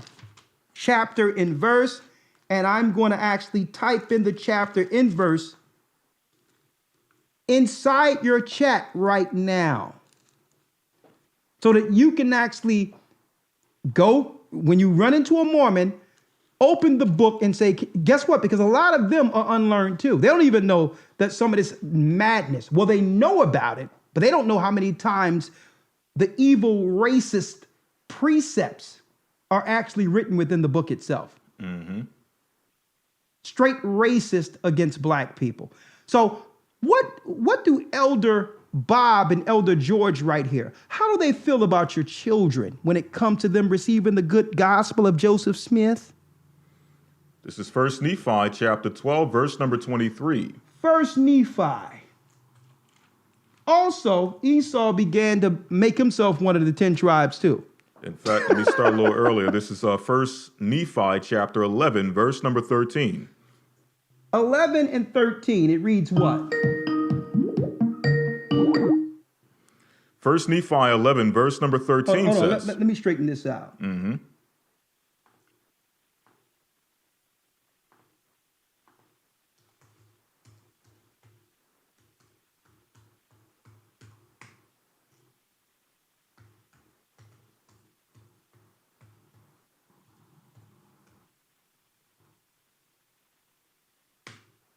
Read it again. 1 Nephi chapter 11, verse number 13. And it came to pass that I looked and beheld the great city of Jerusalem, and also other cities, and I beheld the city of Nazareth. And in the city of Nazareth I beheld a virgin, and she was exceedingly fair and white. She was exceedingly fair and white. Read. And it came to pass, speaking about Mary. Talking about Mary. Mary was fair and white. Let's go to the next one. Mm-hmm. There's a little bit more. And it came to pass, verse 14 through 15, and it came to pass that I saw the heavens open, and an angel came down and stood before me, and he said unto me, Nephi, what beholdest thou? And I said unto him, a virgin most beautiful and fair above all other virgins. So they're pushing the Virgin Mary, which we know as Semiramis, a Jesuit Masonic doctrine, folks. The disciples never taught anything about this crap, how they're actually teaching of the virgin. A virgin, according to the Hebrew, according to the Israelites, has always translated to young maiden, a woman of marriageable age, whether she's married or had sex or not. But the Babylonians, all of them taught of the virgin Semiramis, who didn't have a physical, who they claim was able to conceive without a father. He's pushing the same thing. Finish reading. This is 1 Nephi chapter 12, verse number 23. And it came to pass that I beheld. Nephi is something that they actually made up. Okay. Some of these names were on the golden tablets, but when you look at Nephi, that's close to Nephilim. That comes from Nephilim or giant. Because why? Esau, Edomites, the Europeans, before they conquered Europe, went into the land of Canaan and had children with leprous Canaanites, who was part Nephi or Nephilim. See? Come on. First Nephi chapter 12, verse 23. Come on. And it came to pass that as I beheld, after they had dwindled in unbelief, they became a dark and loathsome. So this is what they feel about you. When we fell into unbelief, read. They became a dark and loathsome and a filthy people. They became dark, loathsome, and filthy. So when Elder Bob and Elder Frank come into your neighborhood, they view your color as someone who's cursed for being filthy and destitute. So they'll come into your neighborhood and say, well, yeah, the prophecies of Joseph Smith is correct. Look at North Philly. Look at Harlem. They must be the cursed seeds of Ham, not equating our condition with a curse that was written in Deuteronomy 28. For us disobeying our God, for us leaving the commandments, the Most High put us under the Gentiles. And the Gentiles began to put us in quote unquote ghettos.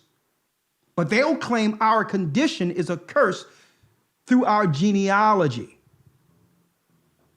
a curse by God. And our color highlights the curse. This is in your Book of Mormon. Come on, Elder Lloyd. Mm-hmm. They became a dark and loathsome and a filthy people. A filthy people. Full of idleness and all manner of abominations. They're black and lazy. That's what the Book of Mormons tell you.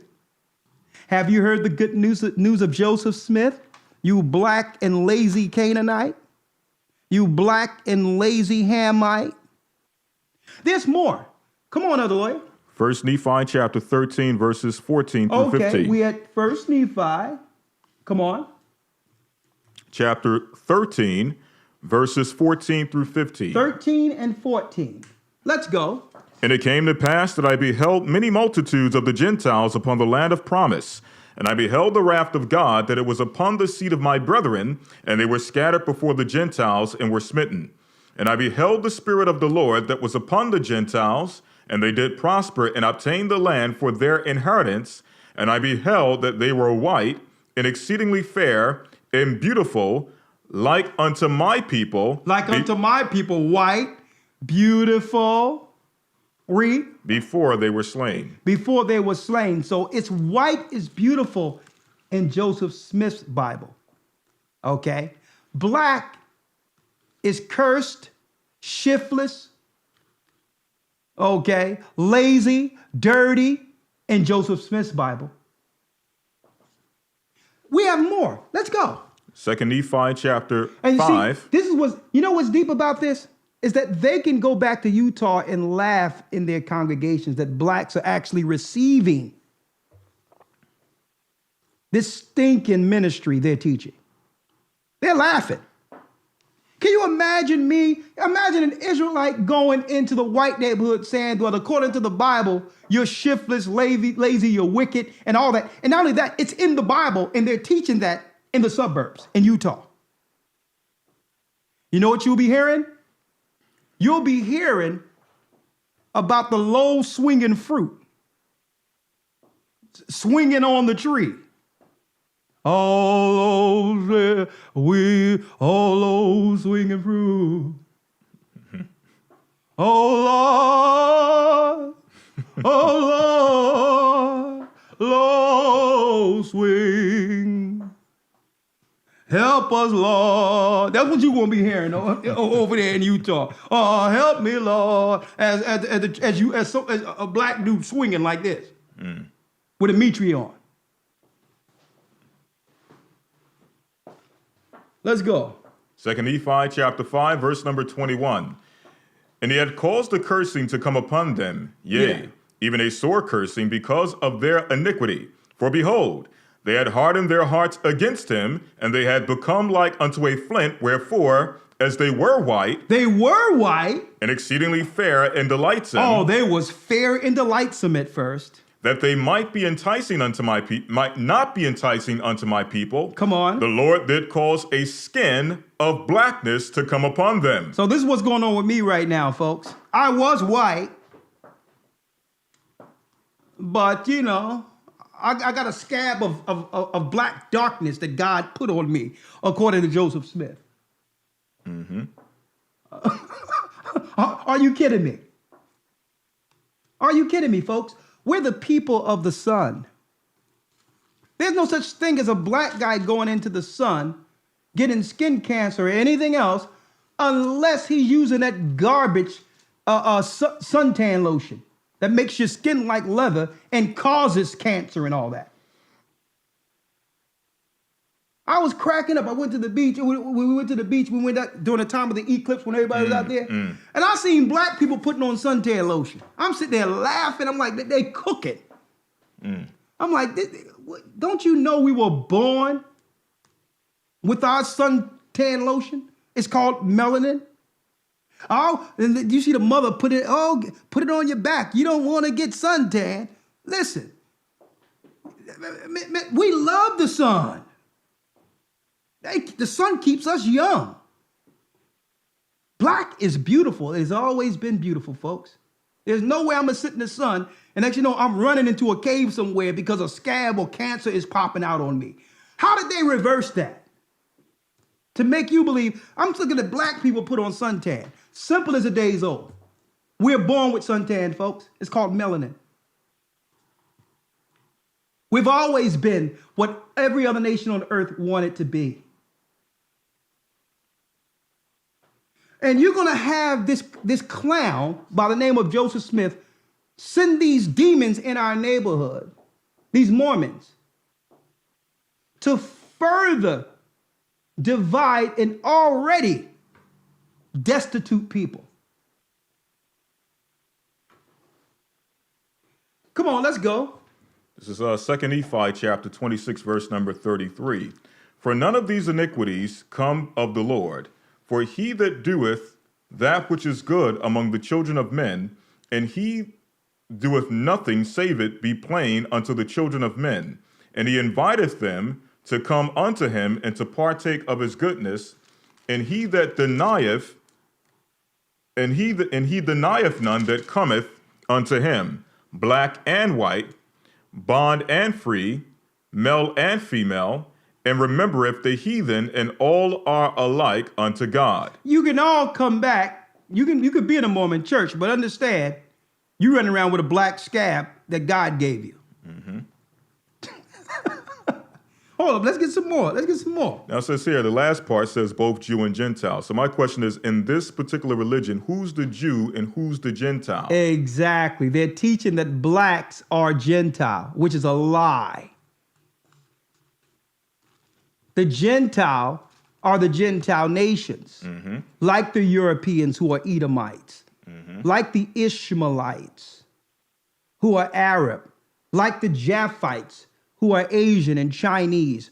They are the Gentiles. We're not Gentiles. We're from the bloodline of the children of Israel. Now let's get some more out there. What else we got? Let's get a few more. Let's get a few more. 2 Nephi chapter 30, verse number 6, it says, 2 Nephi 30 and 6. Let's read it.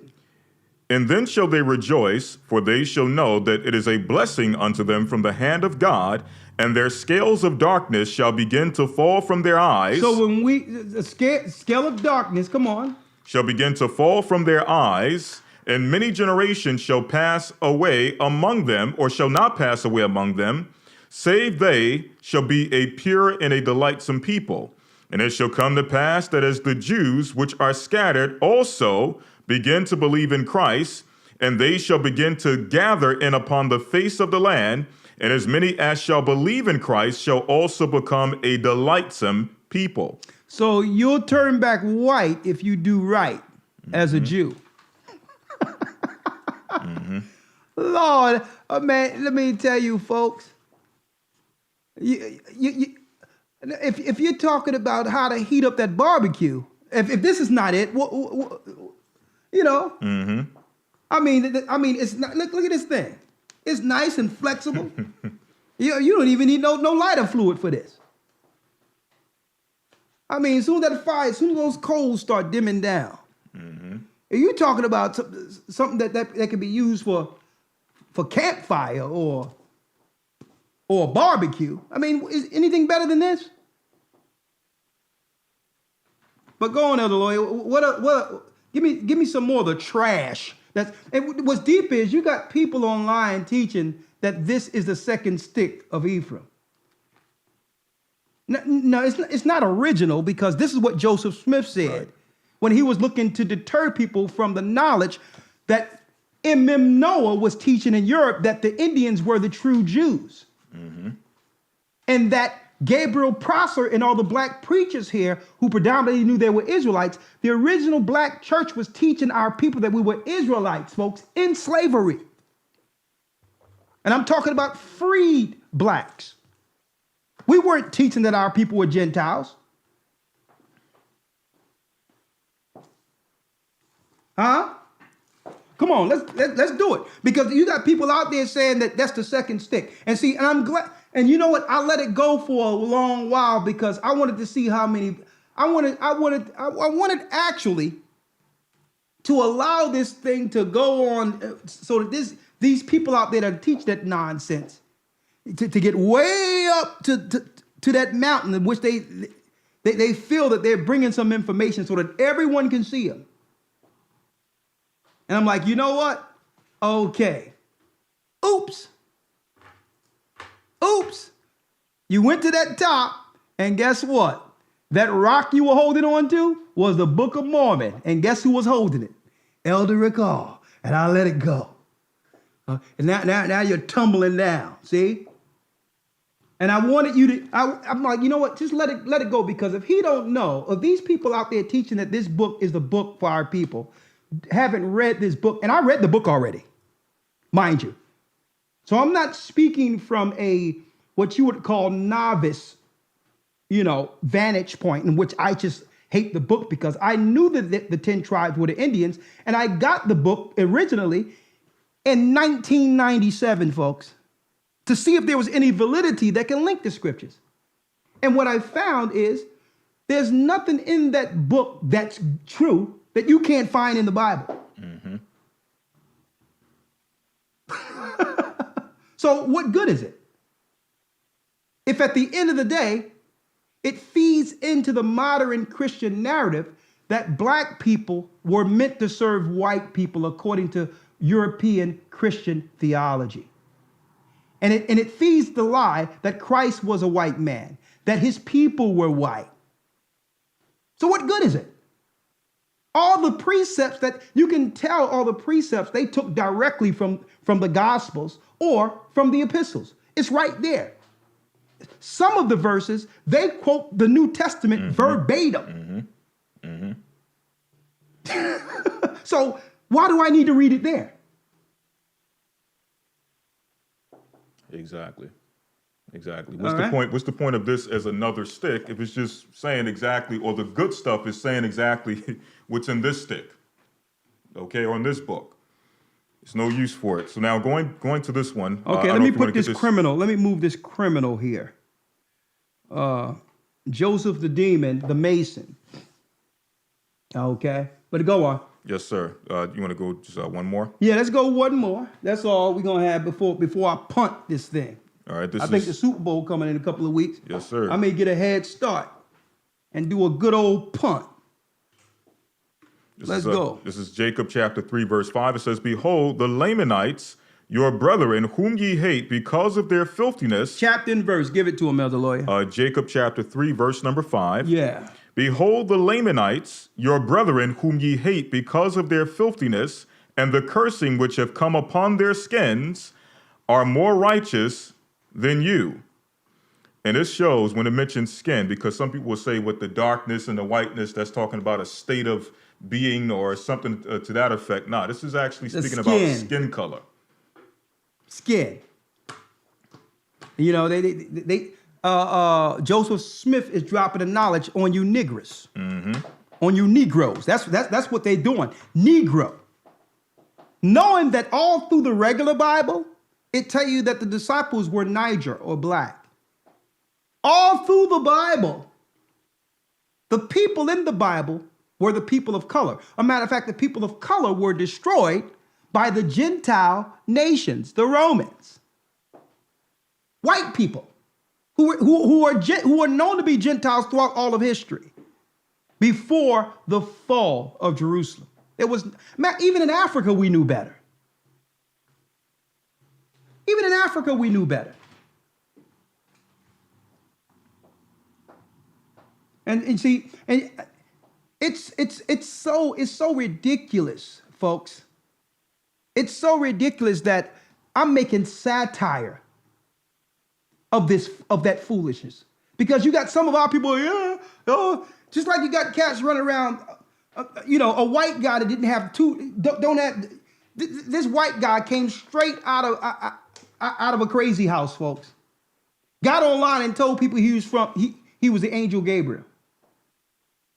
And you had our people look at it, well, we can't prove he not Gabriel. I'm like, you know what? We might as well send in the troops. Let's send in the infantry right now. Let's send them in. If he's Gabriel, then these guys, who this? Who are we looking at here? Are we looking at Uriel and Michael right here? Mm. So I'm like, they're looking at our people online. This guy came straight out of an insane asylum. And then he told people online, he says, how do we start this thing off? I forget. It's been so long. He said, I forgot what it is. Greetings or some garbage. Blessing, shalom, my brethren. Straight out of a nut house, folks. Saying that he was the prophet Gabriel, and you got our people online, people like, shalom, I want to give my testimony to Gabriel. And then one of the videos, the video is shaking. Somebody putting him out of an apartment. Gabriel didn't pay the rent. See, that's the perfect example of the topic we are discussing. Not to say that these things don't happen amongst other nations. I mean, you got story upon story of other nations also accepting, these false leaders, these false people who pop up and say there's something great, but there should be no possible way amongst our people with the knowledge that the Most High have given us with the Bible, that we should be falling for these false doctrines, these false understandings, believing that a man is the Holy Spirit, believing that a man is the angel Gabriel. So it don't stop with Gabriel. Yeah. You got a Negro just flushed the toilet and came out of the bathroom talking about he the Holy Spirit. Oh, yeah, boy, yeah. Don't go in there for 10, 15 minutes. Yeah, by the way, I'm the Holy Spirit amongst our people. Like, yo, dude, close the door. Who falls for this stuff? Let me read this real quick, Salakia. Let me read this real quick. Lord have mercy. See, it's to the point where you have to laugh at it, folks. What? And not only that, these are people who knew there were Israel and all that. And they were talking about, I'm the comforter. Look, brother, you make me very uncomfortable. We've been talking about you the comforter. I'm very uncomfortable right now in your presence. But go on. This is Jeremiah chapter 50, verse 6. This is why people fall for this stuff. It says, my people have been lost sheep. Their shepherds have caused them to go astray. They have turned them away on the mountains. They have gone far from mountain to hill. They have forgotten their resting place. Exactly. To the point I'm going to reeling that back in, you know what I mean? I would throw that Book of Mormons, but it's only one of the very few books we have left up in here, so that when we're up on these streets, because I told the brothers, get ready, we hitting those streets, especially in Philly and other places. Yes, sir. When we run into Elder, and these guys wet behind their ears coming straight off the plane from Utah. When you run into Elder Bob, or he bicycling in the ghetto in a re-gentrified area, looking at how many Negroes is left, right? We can pull that book out and cut them with their own book. What do you feel about me? So why should I receive a gospel from your book that says that the way I look, according to your prophet Joseph Smith, is a curse?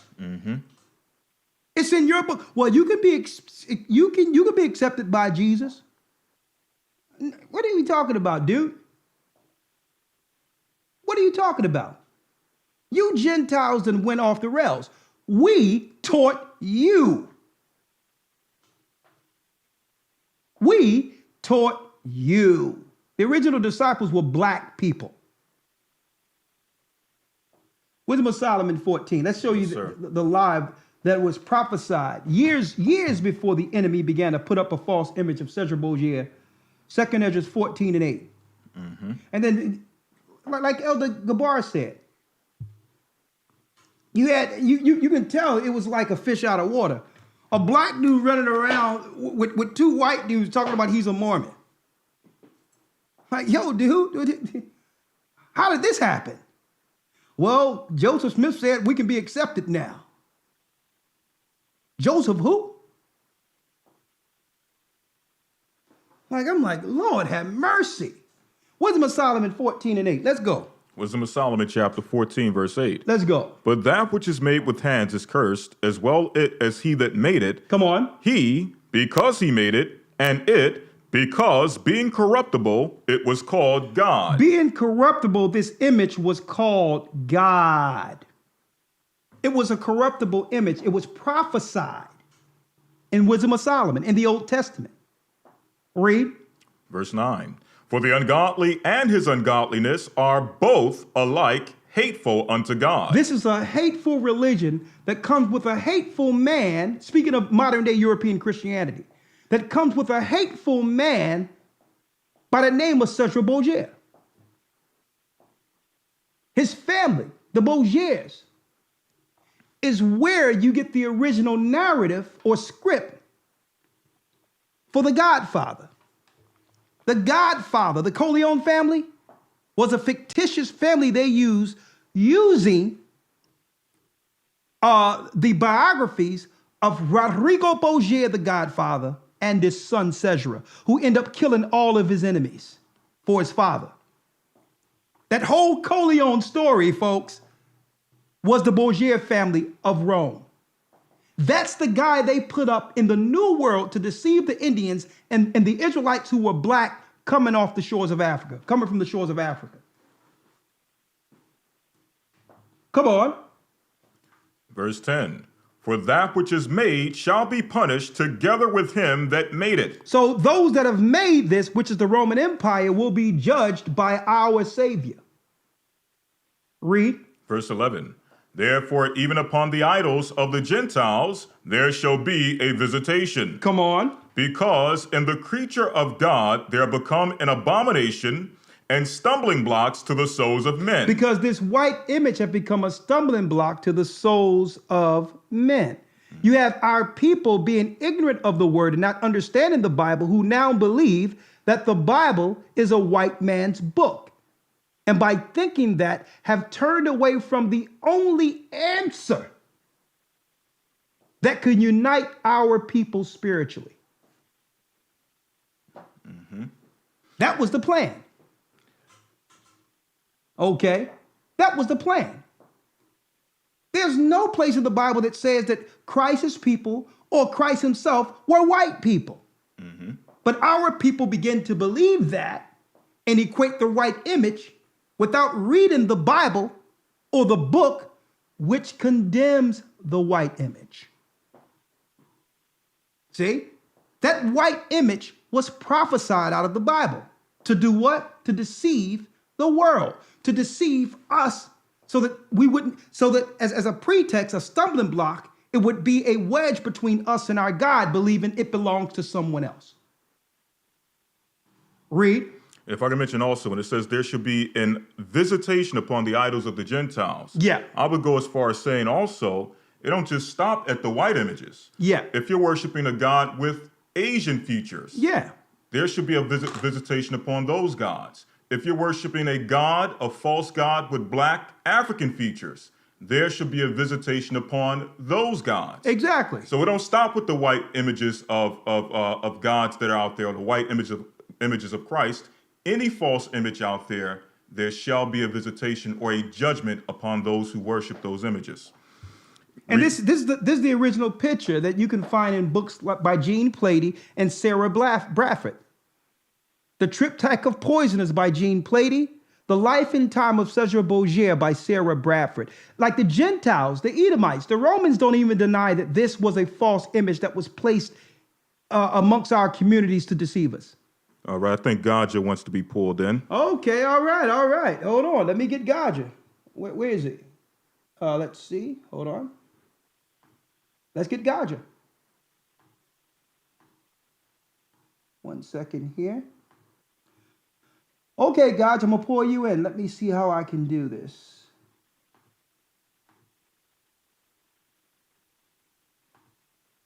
Let me see.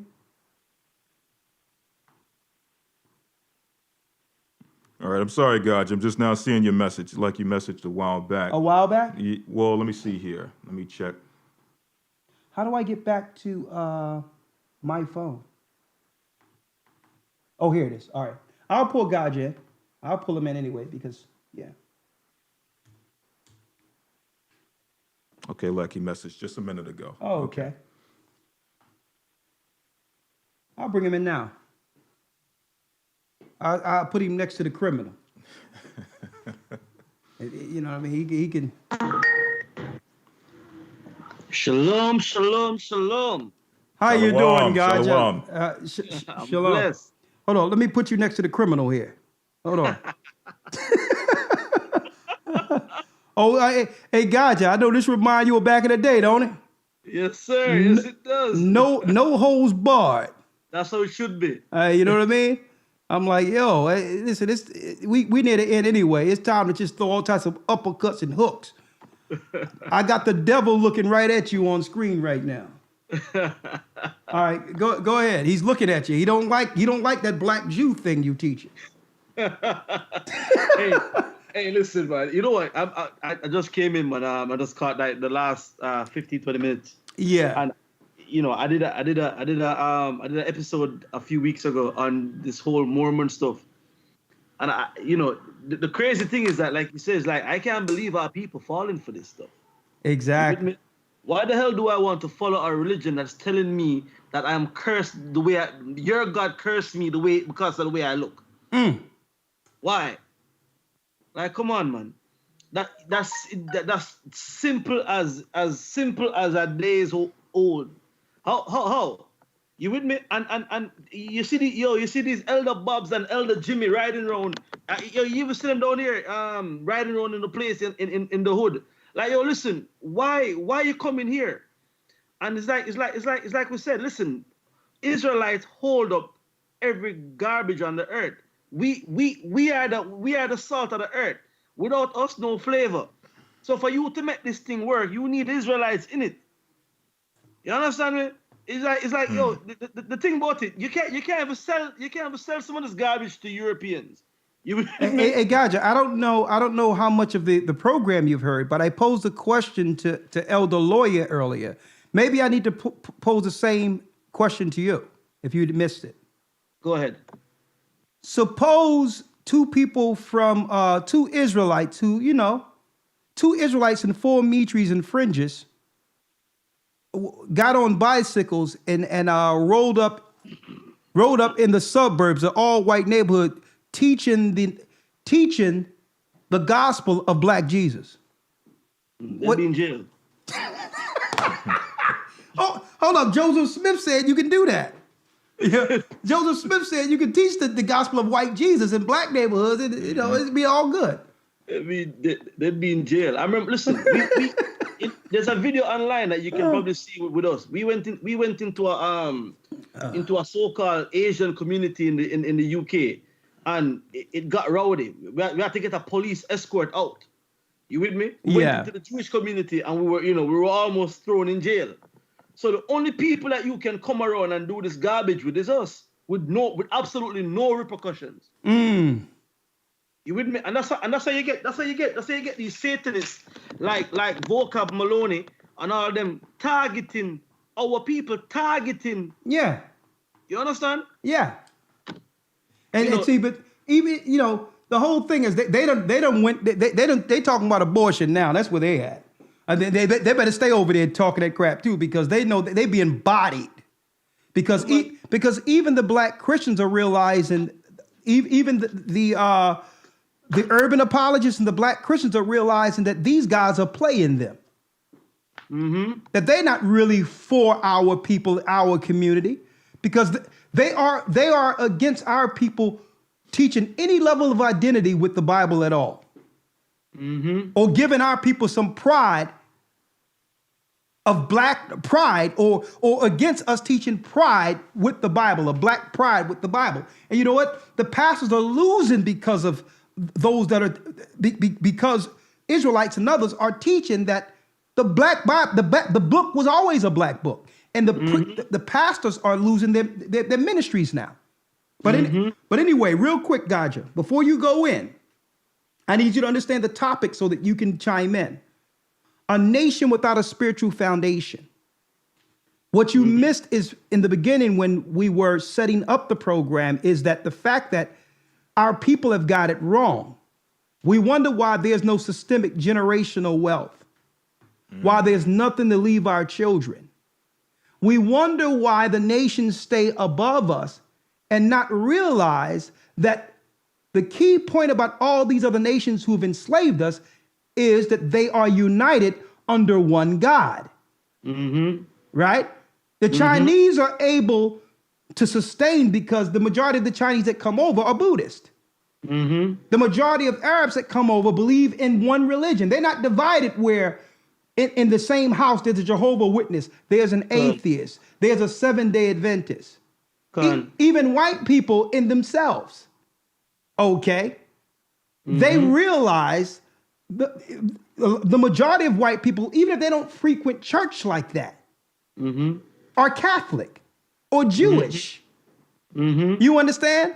And so our people don't realize the power that comes through spiritual unity, and they don't relate our poverty with how fragmented we are as a people with all these different beliefs and different gods. When the other nations who has what you would call the generational wealth understand that you must have that in place first. Your belief system that unifies you, now you can identify the enemy that comes in because you're unified. Religiously first. And none of us ever realized that has always been our biggest issue. It's not systemic wealth and spending money amongst each other and all that. It's none of that. It's the first commandment first, that thou shalt have no other God before thee. That's right. If we can unite under that first commandment, everything else falls in place. But how can we do this when, and I'm going to let you in, Gocc, how can we do this when our debate is what black person make an argument over some terrain in Africa that's being controlled by the white man and Chinese man anyway? And who can make the better argument over African history? When a white man is debating on TV, they're debating will end up where they'll receive something tangible. They're not waiting for a pie in the sky. What they're debating will yield instant results now. How can we invade a country, take over the population? Exactly. And rule them? How can we do that? That's exactly. And see, and I think that's the big piece we've missed for so long. That the issue is what we've always allowed to divide our people, starting with other people that are coming in our communities, not realizing it's not their storefronts that's keeping us oppressed. It's what they believe and the gods and the spirits they bring amongst us with their storefronts that keeps us oppressed, because their God has always been against our God. And I was like, you know what? Let's have a logical conversation tonight to show you how unrealistic we have always been, and this is something that we never even examined together to show you how low logically we are as a people. We never even examined the other nations that were coming in our communities, that this was a spiritual attack pillaging off of us. One at a time. When they sent Elijah Muhammad that divided us. That was a Masonic trick to divide the Black Unified Front. Speaking of Elijah Muhammad, yes, and in the context of this conversation, other nations being able to come into our community and bring their religious beliefs, opposed to us going to another nation and bringing our religious beliefs. Yeah, I'm not sure if you've seen one of Farrakhan. His I believe it's his latest speech about him going to Iran. I seen it, and I halfway believe what he said, and I'm gonna state why. I don't believe he went to Iran to tell them about Elijah Muhammad and Fard Muhammad. That don't sound. Nah. That sounds like a nutcase to me. Listen, they just strung him up. Listen, that garbage can only be brought to Negroes. You can't go anywhere else with that. Exactly. You can only preach that stuff in Chicago, and everybody, hey man, that's what you told them, man. Listen, we're living in the age of technology where everything is recorded. I want to hear you tell them about Elijah Muhammad over there in Iran. Exactly. But my point is this. Yeah, go ahead. Go ahead, Salaki. What'd you say, Gocc? No, I said they would string him up. Exactly. I've been over there. I've been over the Middle East. You can roll out some Elijah Muhammad if you want over there in the Middle East. Are you kidding me? But my point is this. But go ahead. As a so-called Black leader, he gets the opportunity, according to his testimony, to speak amongst the high ayatollahs and diplomats, whoever the case may be, of Iran. And according to his testimony, the thing that he speaks about is Elijah Muhammad and Fard Muhammad. Out of all the conversations he can have amongst these diplomats. All the pressing issues that are upon our people as right now. The only, you're going to have, and then when you finally are allowed to get the floor, you speak of Elijah Muhammad? Are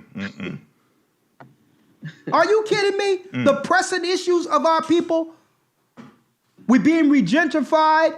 We're actually, the religions are killing us. Everybody's sick now. Our people are dying in number. And the only thing you can do when you get the floor is not speak of prophecy concerning what just happened with that military leader that was killed. But you roll out Elijah Muhammad? And I'm going to tell you, folks, you can say what you want about Martin Luther King. And I seen the video you did. You understand? But I'm going to tell you this right now, Gocc. If they was going to get rid of him, they had to get rid of him after that was out there so that they can now portray him in that light or immortalize him in that light. He didn't believe that dream garbage before he was killed. He didn't believe that because he was shifting that into generational wealth for our people. So he was going to use the equality step and get laws passed. Now we must talk financial equality now. And you wouldn't believe in that. I saw one of the videos, or I believe one of the last videos he did before he died. You wouldn't believe what he stated concerning other nations actually coming into the country and getting money. What was it?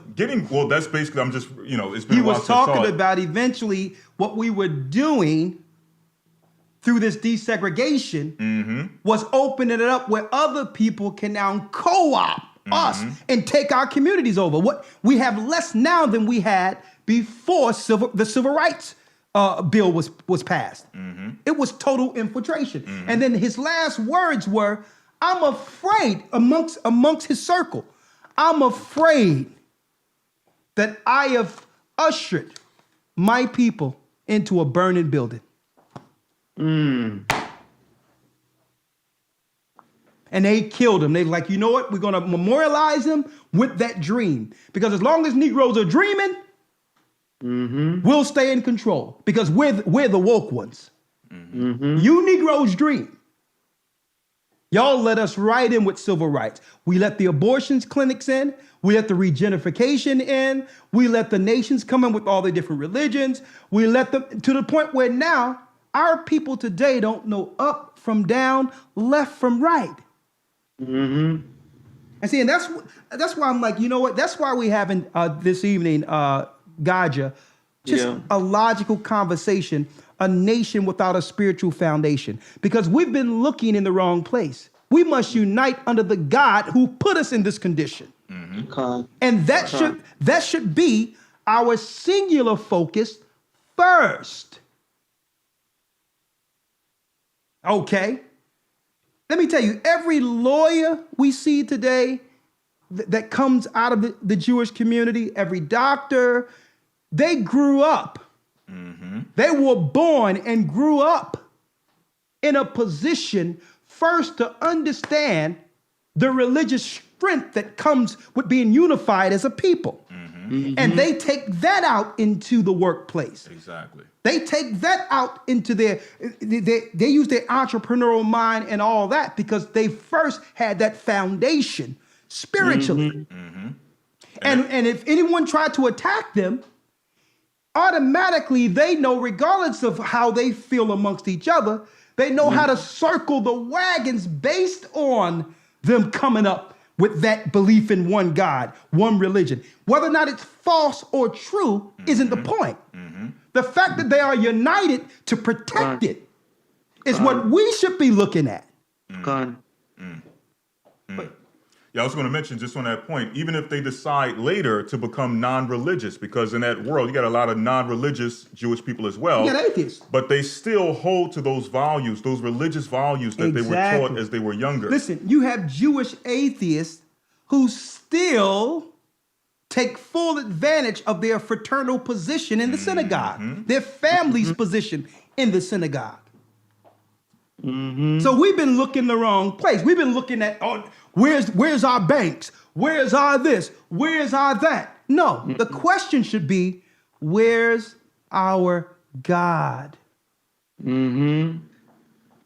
mean, this was something, Elder, for me that years ago when I just came into the truth, this is what sparked me.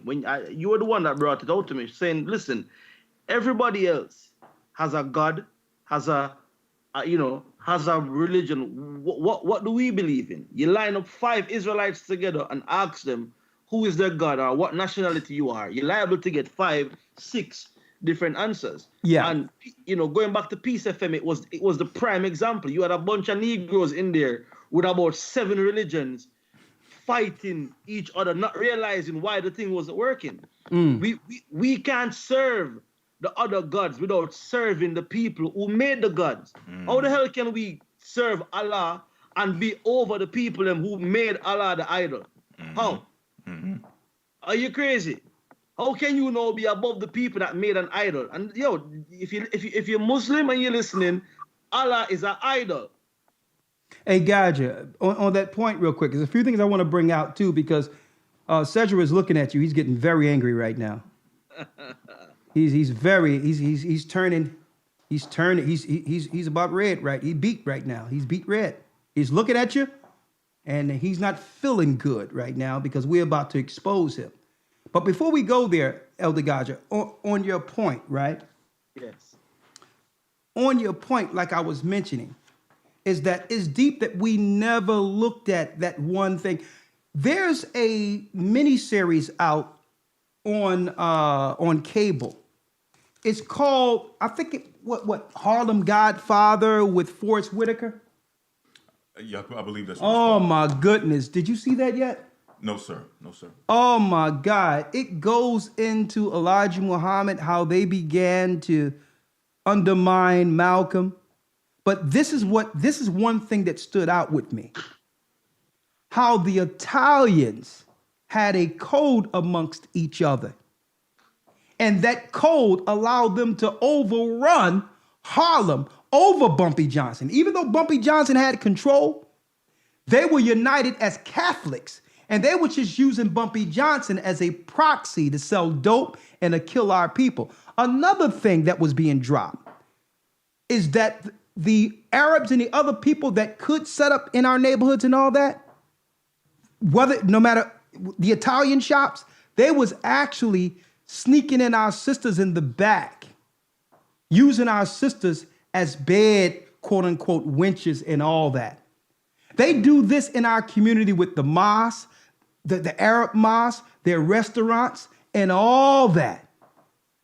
Some of us, you got to have some conversations with some of our people who are strung out on drugs, and they'll tell you their main customers are the Gentile nations who are amongst pillaging off of our children, who are on drugs and strung out and all that. And you would think that you have a mosque, all this religion, that the neighborhood would have cleaned up already. But no, they get low price pleasure. Yeah, and the Arab as Arabs part of their religion. bring the drugs in. When you look in the UK, that's what they do. They own the ports, they own the ship. They got the cousins who is the immigration officer and the customs officer. Yeah. So they're bringing in the dope and they're putting it. The coke is in our communities. And like you say, yeah, that whole religious structure, it was never meant for our people. Exactly. It was meant to hold them up to keep us down. Exactly. But hey, one scripture real quick. Go ahead. Matthew 12:25. And Yeshua knew their thoughts and said unto them, every kingdom divided against itself is brought to desolation. And every city or house divided against itself shall not stand. So if we hear right now, like you said, with the houses where we have no understanding of who our God is first and foremost, then we'll cleave to anything. I remember, back in the day, we used to do martial arts, and then we want to put the Chinese garms on and act like we're Oriental because we're studying kung fu and all that, and that was a straight up result of lack of identity, of lack of self and God. You with me? And that's what these people understand.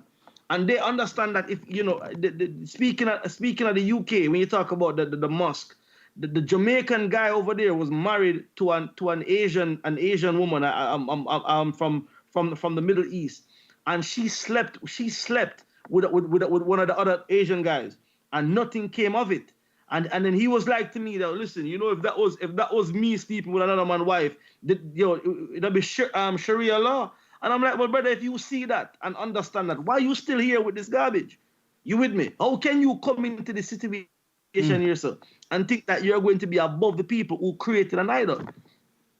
How are you going to be it? And it's like, check it out. It's like having this is to bring it right down to like a layman's term. I make up a story and tell somebody about the story, and then that same person who I made the story up and told is trying to come and tell me how the story went. How am I looking at this person? You're an idiot. I gave you a lie. How can you come back to me and be over me with the lie I gave you? Exactly. And what I wanted to bring out, Gocc, and bring it into this is that I don't understand. Well, I don't believe that it is. We as a people have ever looked at this logically to bring a singular focus to our condition, and do it and say, well, okay, what's the singular solution? We can't start nowhere if we can't unite spiritually. We have to decide amongst us what stays and what goes spiritually. And we have to build on that foundation. That constitution. Exactly. All that, we must pull our money together. So I can't pull my money together with someone who will have a doorway to let the enemy back in to destroy. And I'm speaking spiritually, in a spiritual sense. We must first unite under the correct God.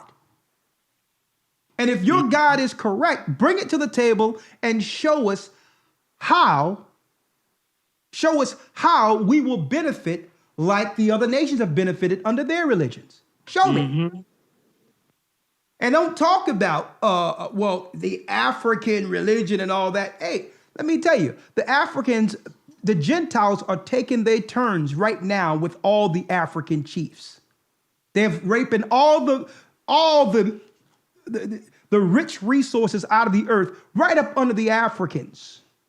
So don't tell me that we must go back to our African heritage when it's not even happening there on what you call the so-called motherland. That's right.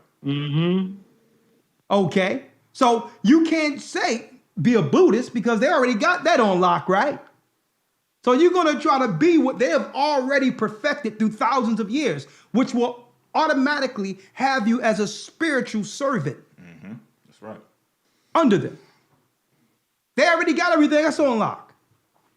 Okay? Don't say be an Egyptian because our God, and I'm going to go there in a moment, told us that we as a people had to leave the Egyptians to serve the living God. And I'm going to go there.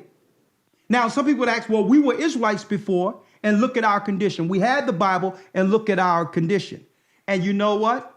When they bring up that point, I will have to be in agreement with them. Yes, we had the Bible, but we didn't follow it. Yes, we have the laws, and we didn't follow it. See? So now the conversation can be had. Why don't we unite together and get the benefits from actually seeing what happens once it's followed? Unless it points out a sin or something evil you are in agreement with. And if it highlights that, you're not someone we're looking to unite with anyway without repenting. But at least the Bible and the laws allow the conversation to be had. Okay? And which we can now decipher, look through and see who agree, who disagree, to know who to build with. And with those under a law, make a code. Okay, here's the code. Here's the code now that we have an agreement under the law. How to enforce that law according to the Most High. How we deal with one another. How are we supposed to deal with the Gentiles? Because I'm not saying let's not do business with the Gentiles, because the Israelites did business with the Gentiles. That's right.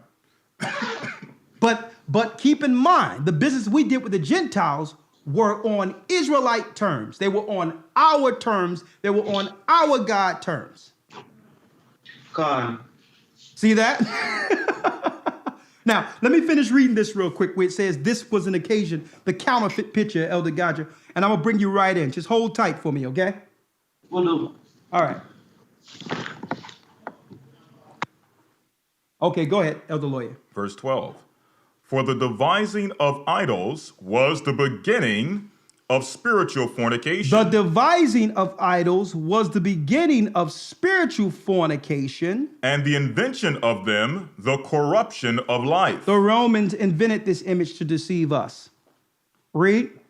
For neither were they from the beginning, neither shall they be forever. For by the vainglory of men they entered into the world. Come on. And therefore shall they come shortly to an end.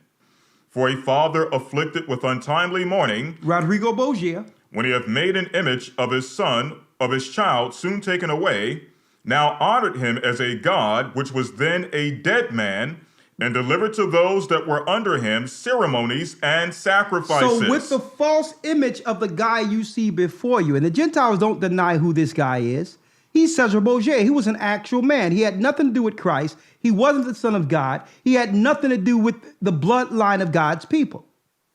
He had nothing to do with Christ at all. He was a man that the conquerors, the colonizers used to deceive the children of Israel who were being colonized in the New World and other areas in which we were being re-educated. Read. Verse 16. Thus in process of time, and along with the image came ceremonies and sacrifices. Ceremonies and sacrifices, all Babylonian religions. Traditions and sacrifices. Christmas, Easter, Mass, Thanksgiving, naming on and on and on. Saturnalia, which was Christmas. Sunday worship. With the false image came the Roman holy days. So some people will say, well, even black people will say, well, I'm going to put down the white image because we all know that Christ wasn't a white man. Okay, that's good. That's a start. But are you willing to put down the religion that came with the false image and follow the religion in the Bible? Okay. Are you willing to put down the paganism? Because the false image wasn't the only thing prophesied, pastors, that they would do. It was also prophesied that they would have a brand of religion with the false image. Come on. Verse 16. Thus, in process of time, an ungodly custom grown strong was kept as a law. It was kept as a law, read. And graven images were worshipped by the commandments of kings. Verse 17. Come on. Whom men could not honor in presence because they dwelt far off. Come on. They took the counterfeit of his visage They from took far. the what? The counterfeit of his visage from far. Counterfeit, brothers and sisters, mean fake. Visage means face. They took the fake face on your screen, Cesar Borgia from Europe, from far, and made an express image of a king whom they honored, to the end that by this their forwardness they might flatter him that was absent as if he were present. To flatter the papacy, the throne of Rome. The Bible prophesied this thousands of years before they put up the false image. Go down to the 21st verse. Verse 21. And this was an occasion to deceive the world. They used this image against us to deceive the world. They didn't use this against the Chinese, against the other people, because Chinese people have Buddha. They're not going for that. So who were they? Who was their target demographic? The children of Israel that were scattered for their disobedience against the God of the Hebrews, against the God of Israel. Their target population, they didn't go all over in Asia and try to convert all of China. Even when you go into the East Indians that come over here, they come over here with their original Babylonian religion. The white man didn't go through there and try to enslave East Indians and have them change their religion. Why? Because all of the Gentiles' religions are the same at the core, under different languages. It's all Babylonian. So their target population was our people, the people who was taken down in 721 BC from the northern kingdom, who were scattered as a curse for disobeying the law, statutes, and commandments, and Judah, Benjamin, and Levi in Judea, when the Romans sacked Jerusalem, which led to us running into Africa in different parts, and it led to us being enslaved in a new land that our fathers didn't know, as was prophesied from the prophets, out of the prophets. It was an occasion to deceive the whole world. Read. For men serving either calamity or tyranny did ascribe unto stones and stocks the incommunicable name. Moreover, this was not enough for them, that they erred in the knowledge of God. So not only did they put up a false image and deceive the world, with it comes error in the knowledge of God. Like you have some people out there claiming they defending the Bible and the doctrine of Christ and all that, claiming we're defending Christianity. How can you defend Christianity upholding paganism?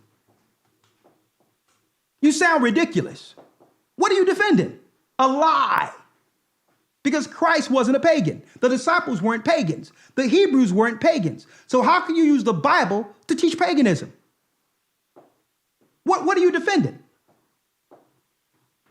And I see so many people, well, it's all about salvation. You don't even know about salvation. How can you teach salvation to a people? Our people need salvation. Our people need it. But yet you're bringing the filthy poison of the pagans within our communities to destroy them even more. With your Christian paganism, not realizing demons comes with those religions. Rituals, which allow gateways and doors of demonic possession to come within the presence of our community. When you worship other gods through paganism, you open a doorway to hell. And that's the part they don't get. Well, we don't go into that identity. We don't go into that. in order for us to get out of this condition, we have to begin to identify with the people God put in this position. And they're the children of Israel. Mm-hmm. Read on. But whereas they lived in the great war of ignorance, those so great plagues called they peace. For whilst they slew their children in sacrifices, or used secret ceremonies, or made revelings of strange rites, they kept neither lives nor marriages any longer undefiled. Exactly. So now, since we took on the religion of a lie, everything that the Bible, everything that we hold sacred, traditional wise, has also become a joke and a lie. Mm-hmm. See? By us compromising with paganism, all of the laurels and the morality that the Bible teach now can also get compromised. Mm-hmm. Okay? That's how it works. If you're going to begin to believe a lie and start fusing or believing paganism by using the Bible, then family becomes a lie too, because the Lord was in defense of family. The Bible was in defense of it. Mm-hmm. So now you compromise all of it by upholding the lie that was taught by the Gentile nations. And God said this would happen to our people. Read. But either one slew another traitorously, or grieved him by adultery, so that there reigned in all men without exception blood. Blood. Now this is the end result. Go on. Blood, manslaughter, theft, and dissimulation, corruption. Sound like our neighborhoods, don't it? That's right. Go on. Unfaithfulness, tumult, perjury, disquieting of good men, forgetfulness of good terms, defiling of souls, changing of kind, disorder. Changing of kind is transgender, folks. Mm-hmm. The Lord said, if we start changing God and the truth of God and his son and bring in paganism, all of this would be a result of it. Eventually, all sin and wickedness would begin to fester and deteriorate us at the core of our existence and within our communities. God said they knew this would happen to us. It was in the Bible. Now, we have a lot to go into, so we're going to leave that there real quick. Let me put this criminal down real quick. He's burning in hell right now. Cesar Borgia, the devil's son. And then I showed the Book of Mormon earlier. Let me get that real quick.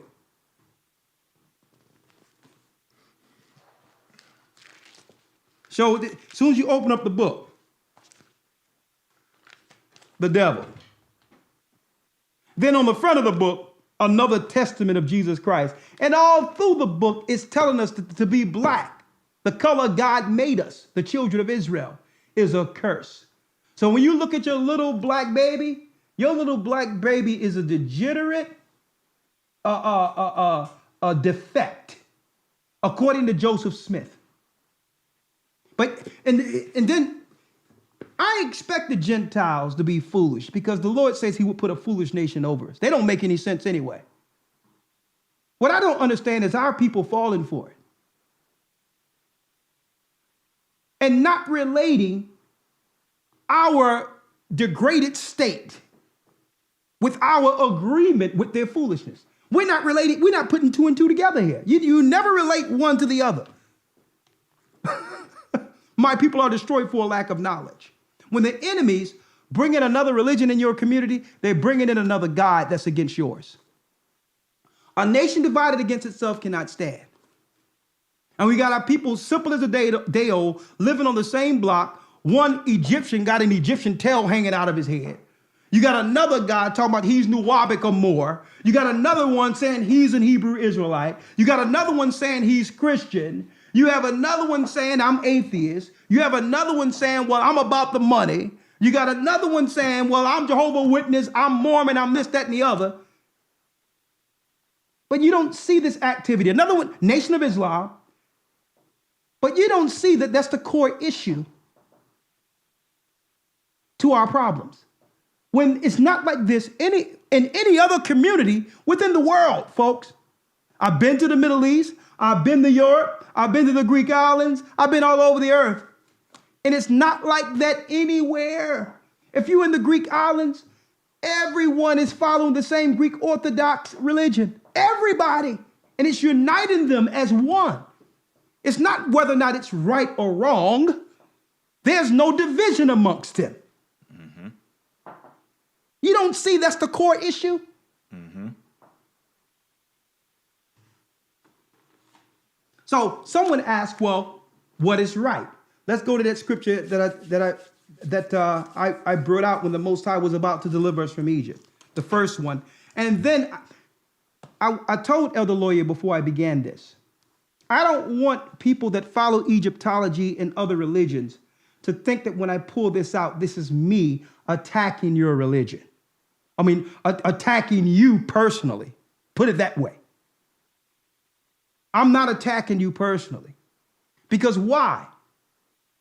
Even our God in the Bible told us to give respect to the Egyptians because the Most High, they were our brothers who allowed us refuge for a time in the land of Egypt. So it's not about attacking Egyptians personally, but that's just not the religion for us. Mm-hmm. It's not for us. It's heathenistic. The Most High said he made us a peculiar people, a special people, unique. And we weren't to follow the ways of the Gentiles. It doesn't matter how long they've been doing it. And some people say, well, they've been doing it longer than the Bible. It doesn't matter how long you've been doing wrong. It's not right because it's been happening longer. Let's read it real quick. The book of Exodus, chapter 5, verse 1. And afterward Moses and Aaron went in and told Pharaoh, Thus saith the Lord God of Israel, let my people go. Let my people go. That they may hold a feast unto me in the wilderness. That they may hold a feast to me in the wilderness. So this is a particular God. He's not like the God of the other nations. And guess what? We're not allowed to bring this God amongst the Chinese in Chinatown right now. We're not allowed to take this same God, put a mitre on, and teach in a Jewish community. Mm-hmm. We're not allowed to go to Utah with this same God with laws that say love your neighbor and all that. We're not allowed to go to Utah and teach Mormons this. What's wrong with us? What's wrong with us? Imagine me going in and says, I have found the true religion for the white man. Mm-hmm. Okay, I'm Elijah Muhammad the fourth. Matter of fact, I'll tell you, a white man can't go into a white neighborhood and says, I've found the religion that will unite the white man. Mm-hmm. He'll get shot. Only amongst us you can have somebody, I have found the religion for the black man. Mm-hmm. Simple as the day's old. It's only us as a people who would give our ear to anything. So it sounds like, according to the Bible, we must be the lost sheep of Israel.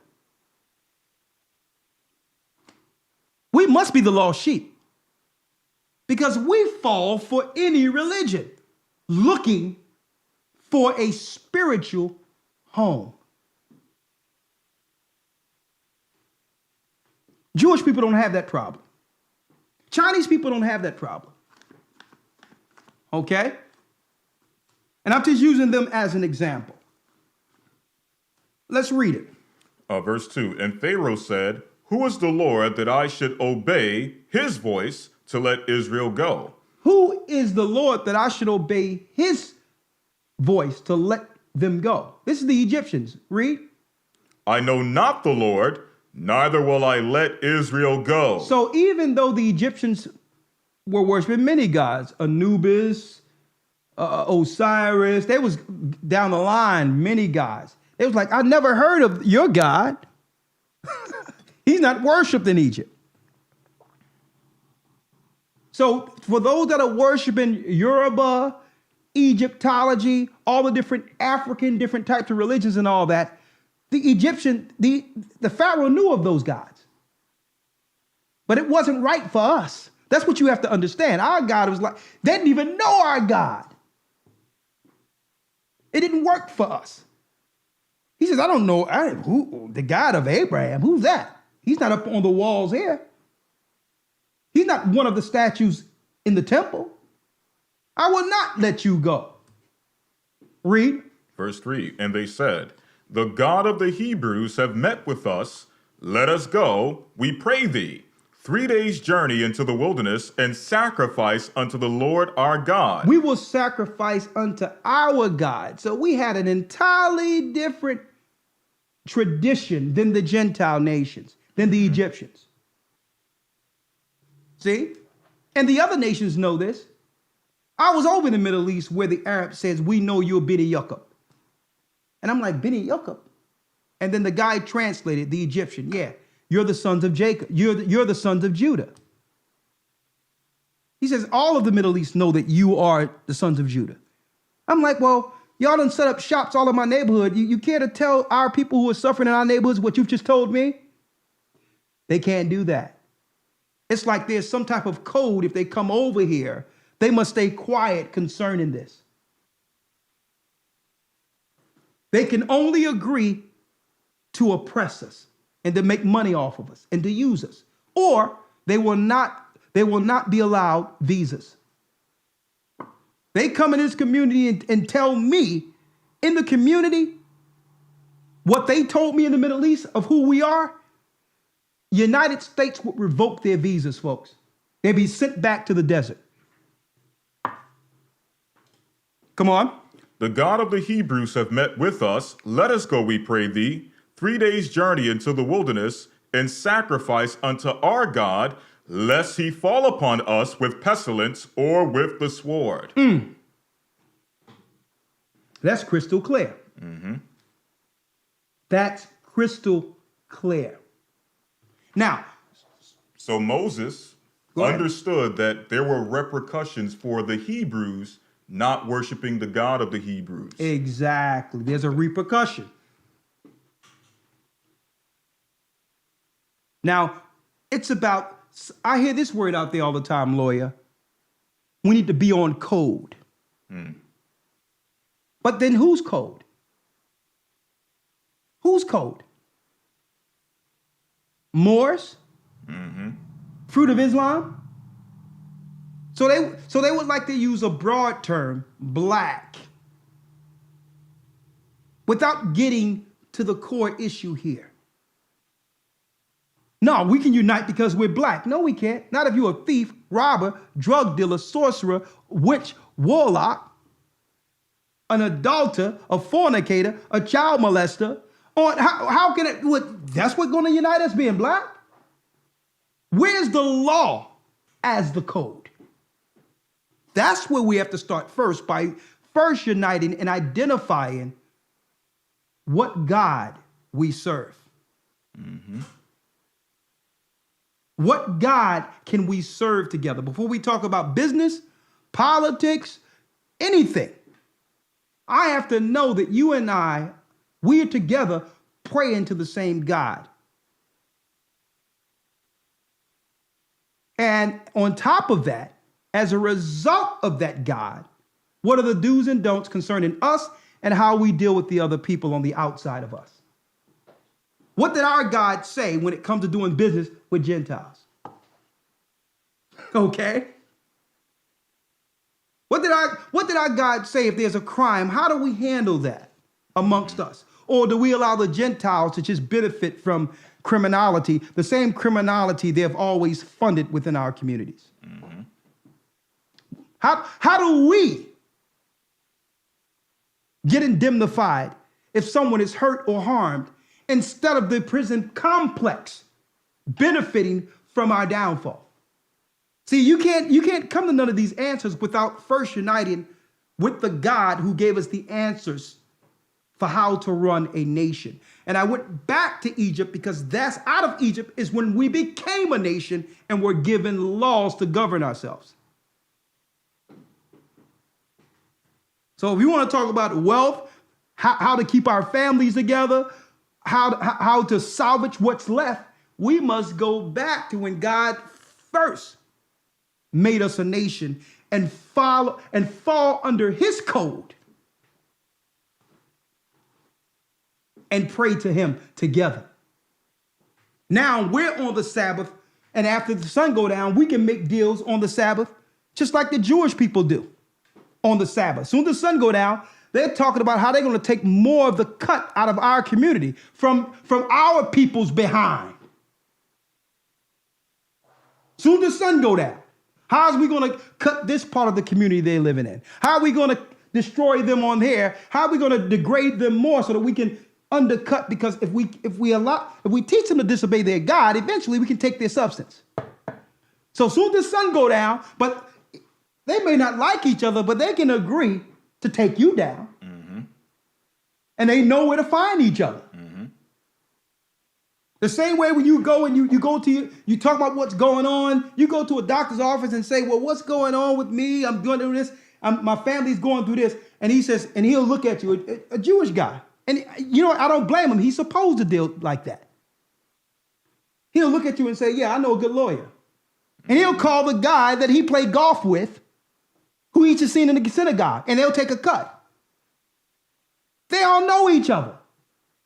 They're able to sustain their wealth and power worshiping the same God, and we know who that is, but they're united in it. They're able to do that. See? They make those phone calls and referrals. You thought it was a referral, but it's generational nepotism. We don't have nepotism amongst us because we're not united under a God. We don't have a place where on our leisure time, when we serve and pray together, we're all by default in the same place at the same time. That doesn't exist. Folks, jewels are being dropped tonight. That don't exist. And it's not as if we don't have real life examples right now. Mm-hmm. They learned the spirit of nepotism, generational wealth, and all that by stealing our Torah. They read our Torah and took some of that as a code amongst each other. And through that have built generational wealth. Mm-hmm.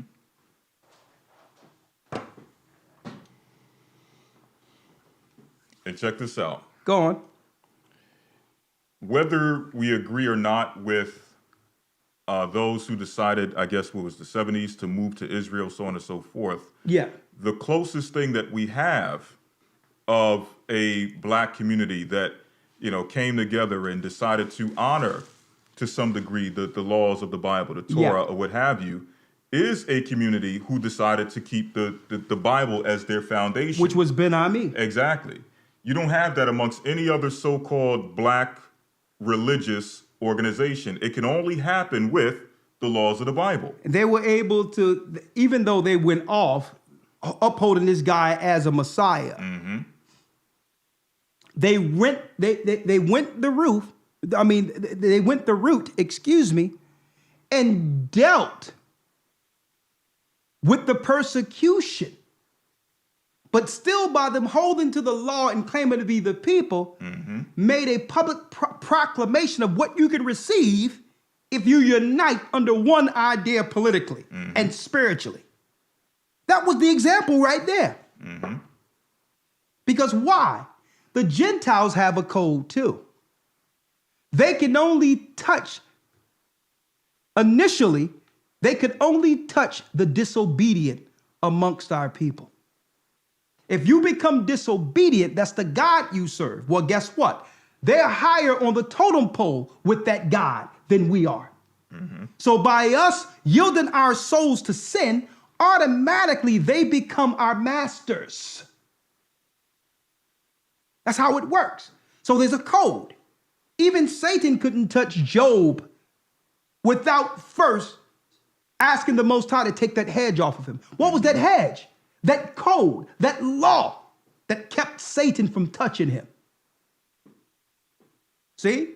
So there's a code there. But if we begin to sin or go off code, now we're bare, out without protection. We went from under the Lord's hedge. And now Satan and his ministers over the synagogues, over the mosques, over the Buddhist temples can now have their way with our men, women, and children. 515-605-9327. You have anything else, lawyer, before I open up the lines? No, sir. I'm not sure if you still want the Egyptian scripture. Yeah, so that no one can take personal and know that I don't have anything personal against any other people. Let me tell you, I have friends today who are Egyptian. Okay, I had one Egyptian guy who learned English to learn what we were teaching. He didn't know what I was saying, but he followed me and he was looking at me. He was a guy that drive people around. His name was Wazim. But he said it was something going on that he couldn't understand, but had to learn English because it was something going on every time we came in the room spiritually.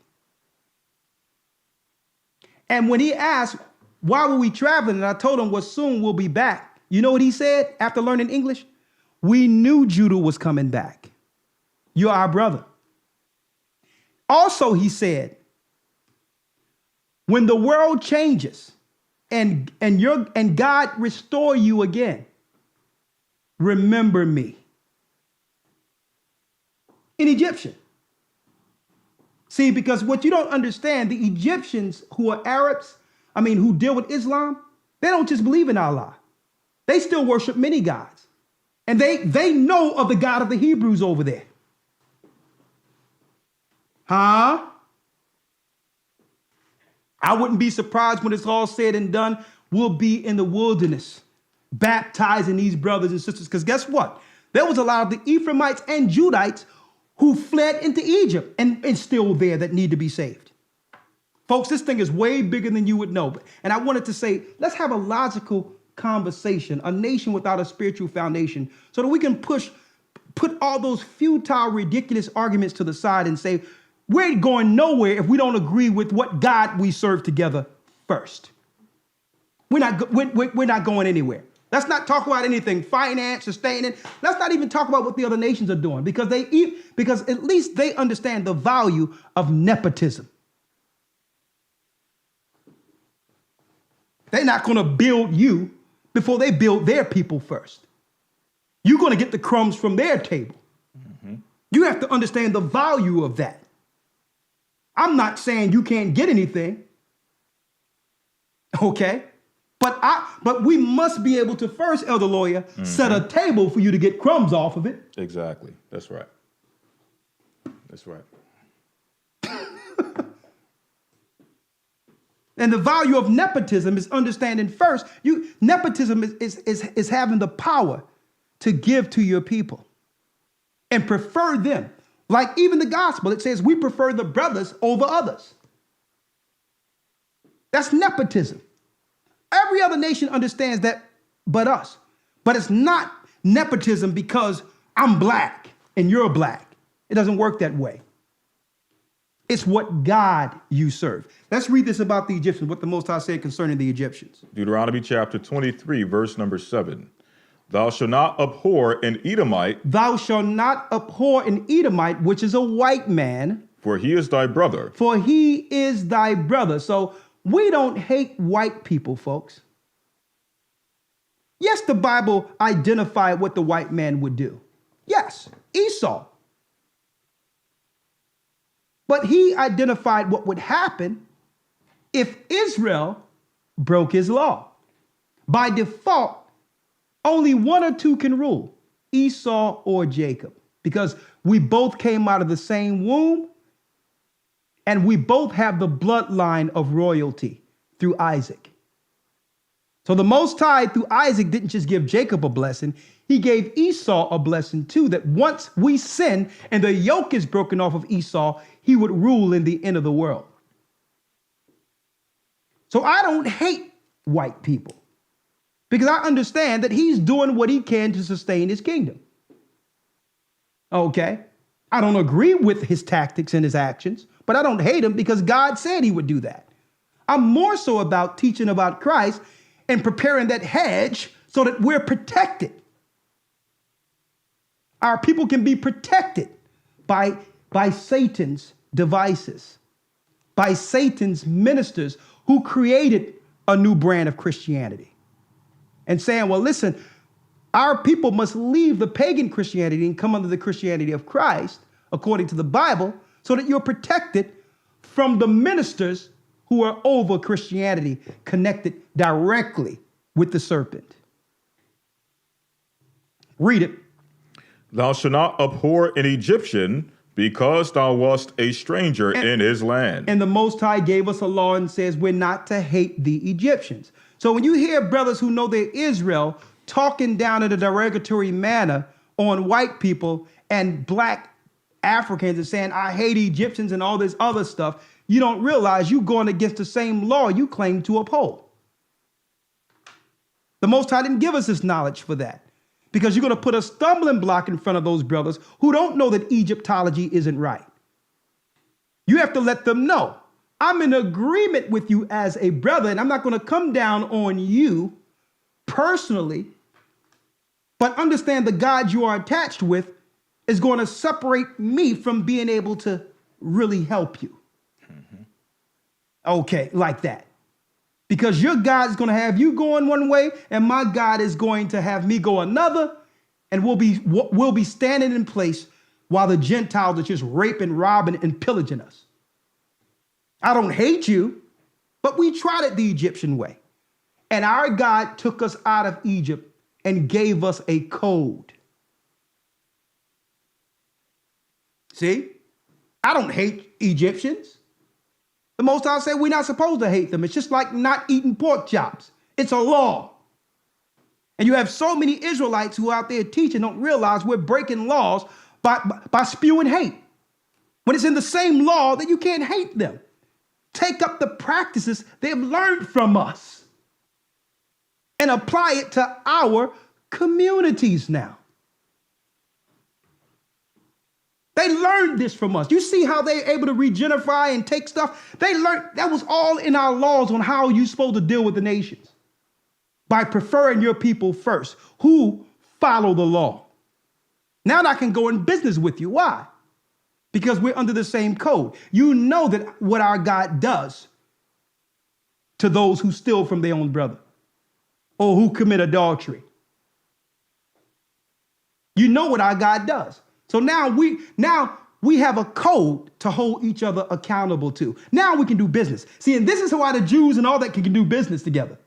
Because there's a code they have taught in the synagogues. We don't have nothing but nonsense going on. There's no business deals or nothing going on in our churches. A bunch of nonsense in our community. So you want to know the keys? We're dropping the keys tonight. The keys always existed, the Bible. You have something, Elder Lawyer? Yes, sir. Just one last point. Yeah. As you were mentioning, when we speak about this code amongst us, and in relation to the scripture we just read, not only does that code teach us how to operate one with another, but part of us not hating the other nations is also, let's say we do have a community in which we're operating in business, learning how not to murder each other, learning how not to sleep with each other's wives, learning how not to steal from each other. Those laws, the way the nations benefit is that, listen, the nations also, we don't murder them, we don't steal from them, we don't sleep with their wives and things of that nature. This code goes throughout not only our communities, but it also has a profound positive effect on other communities. Exactly. So the code is not just amongst us. It's just focusing on the lost sheep first to make sure the lost sheep understands how to unite according to the Bible, according to our ancient traditions. And then, of course, there's a residual effect. The whole earth benefits now. That's right. But our problem is we try to align ourselves with everyone else cause when they're already in positions of power. We're for everyone. We're locking arms with everyone cause. I'm for the women. And you locking arms with a witch, a pagan. someone that's passing laws to kill your kids in abortion clinics. Well, I'm a feminist. I'm for women. You're uniting yourself with the letter people's movement. Mm-hmm. With every other movement, not realizing that we should align ourselves under our God. If we're not aligned under that movement, we're not moving anywhere. We're not aligning ourselves with anyone. Mm-hmm. That's right. We only have 11 minutes before the phones cut off. I end up going over. I'm sorry, but this was a well-needed topic. And of course, we're going to open up the lines, 515-605-9327, 515-605-9327.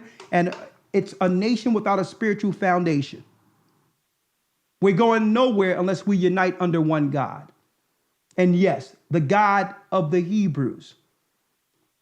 Now, when you want to know what his name is, well, he told Moses his name. And I'm perplexed that there's so many arguments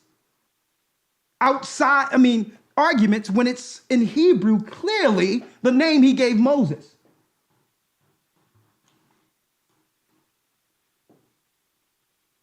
A nation divided against itself cannot stand.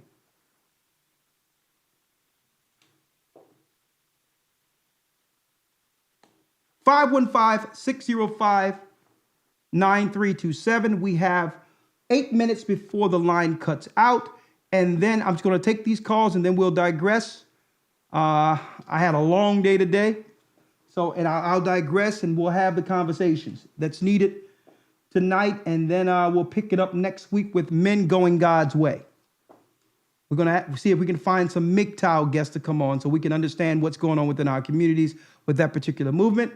And we're going to create a Bible movement, a God movement with Men Going God's Way. 575 area code. Hello, Shalom. Shalom. You're live with the Gathering of Christ Church. Okay, I just wanted to say, how do we survive? We stand in lines. We have no money. We want to get to the other side of always having nothing. We want to be accepted by taking what is offered through innocent-looking religions and God-fearing governments and humanitarian programs set up for our survival. Just a statement. Okay. And I also just wanted to say one last thing was that my two children, we never go to doctors. We don't take medicines at birth. We never took the vax shots. We didn't have them in public schools. But at birth, the nurses were overbearing to at least have the vitamin K shot. And I finally gave in and said yes. Now my children are working and they found that they had all the vax shots given to them.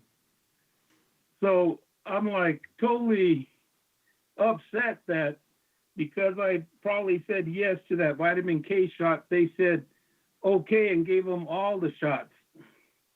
I say give an inch and they take a mile. So I just want everyone to know about that they don't take Shalom. Hey, I'm going to take what Jesus took. If they Christians, I'm going to be like, you believe in Jesus? That's what I'm going to use their terms.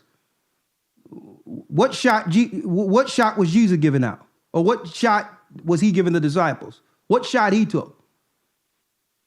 I'm good. Yeah. Thank you, my brother.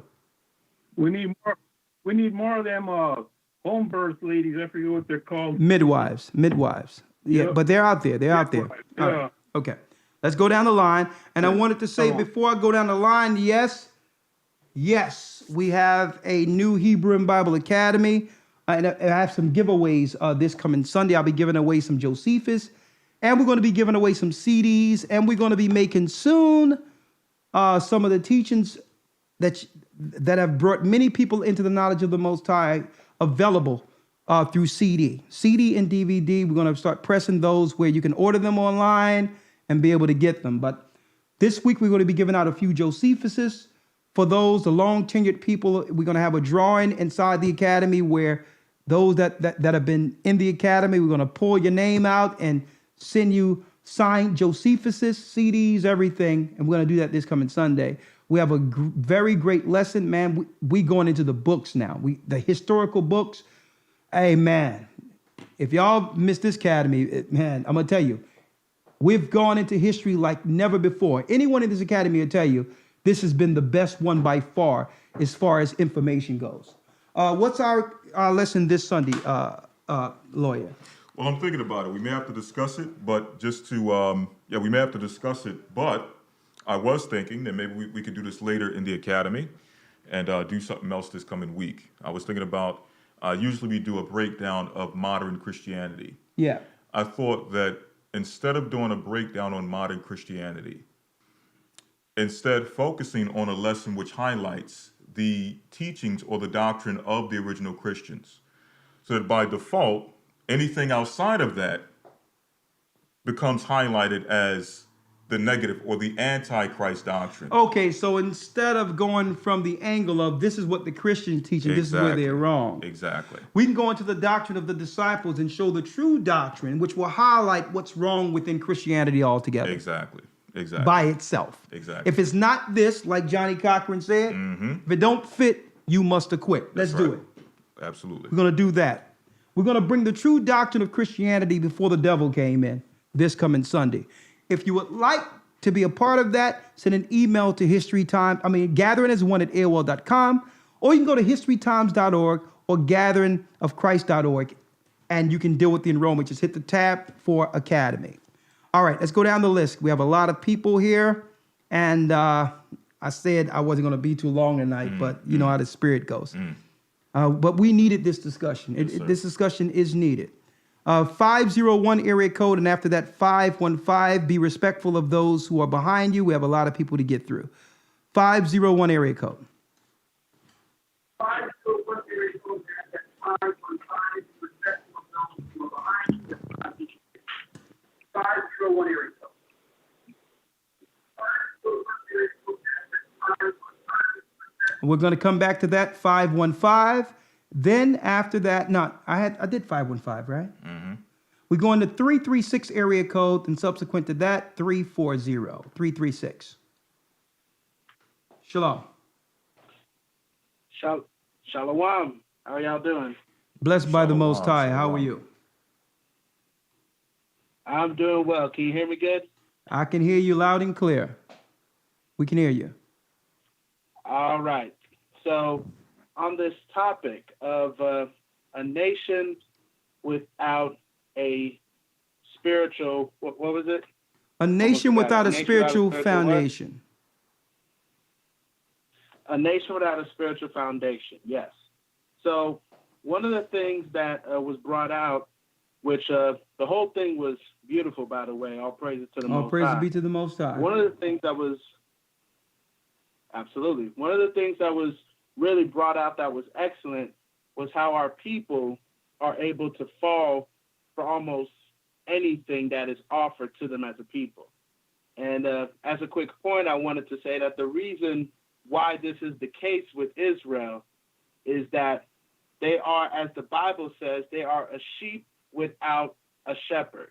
And one of the things that you learn about sheep, like with natural sheep, is that whenever sheep have nobody leading them or guiding them, they are liable to go anywhere that looks interesting to their eyes. Yeah. You know, they're one of the most gullible of the animals, where they just scatter around anywhere, which is why Christ said that my sheep hear my voice and another they won't follow. Because when you're under the doctrine of Christ, you adopt that nature of being stable. You adopt that spiritual foundation. So we're never going to be stable as a people until we come into that 60 foundation. seconds. The Bible says one Lord, one faith, one baptism. And until we come under that agreement, we're always going to be unstable. Yeah. Well, it's going to right itself before it's over. But when I say it right itself, I don't think we'll ever see that solidarity that's needed in our communities according to the word. But there's a remnant that's going to come out of it. Right. Who will see the benefit of it. And that's what the gospel is for. And I'm going to place you on hold. Is to make sure through the word of God, through the word of the Most High, we eventually get to that remnant. 340 area code. Hello? Hi, shalom. Hello, elders? Hi. Hi, shalom. Hi. 10 seconds. So this topic, hi. So this topic that I was talking about, what I was thinking about what you said about pulling bricks out of our kingdom. Yep. And by bringing these, like the nations bringing these various gods and worships into our community, it's like aiming to postpone our kingdom, to delay the judgment of their gods, and at the same time take rulership and keep us in a perpetual slavery, keeping us one step forward, 5 steps backwards. Yeah. And so we're not only like remaining perpetual slaves, but we're like, our servitude is getting worse and worse, as seen from like the evidences of our like oppressed communities. And the attempt is to push us back into what they might see as the good old days of Rome, where Malachian sacrifice of women, men, and children went on, and it was easy for warlocks and witches of the society to take hold of us. Yeah. And I think that they truly are delusional in thinking that they can like stave off the judgment. And it's almost like they're trying to destroy all of Israel in hopes of making the Most High's word come back void or overthrow the kingdom or the throne. But they're so delusional. And this is maybe the foolishness under Satan that they're thinking, but they can't, because the Most High's word doesn't come back void, and the imaginations that they have, like it says in Wisdom of Solomon, it's just way off track. So that's all I had to say tonight. Yeah. Concerning this. And thank you, sister. Those were some good points. But one thing that should be okay, I'm sorry. I didn't. Hold on. I'm sorry. What did you say that last piece? Oh, no, I was just saying bless you and praise the Most High. They're not going to succeed. Oh, that's all. They're not. All right. Thank you, sister. Bless you. Okay. Okay, bye. One thing I want to say, and as a people, we have to begin to come out of that. I'm the perpetual victim mode. These nations can only do what we allow them to do to us. Their mosque will close down if we didn't go to their mosque. That's right. Their pagan temples would close down if we didn't go into it. Mm-hmm. So that's the answer to it. First, understand that the nations and the nations' gods have never benefited us. So I think we have enough data now within our communities throughout the generations, to actually come to a what you would call an intelligent and educational conclusion. Right? I think enough data have been accumulated through time that teaches us that following the other nations' religions doesn't benefit us. Right? Or maybe we just, as you mentioned earlier, we don't associate social ills with spiritual religious decisions.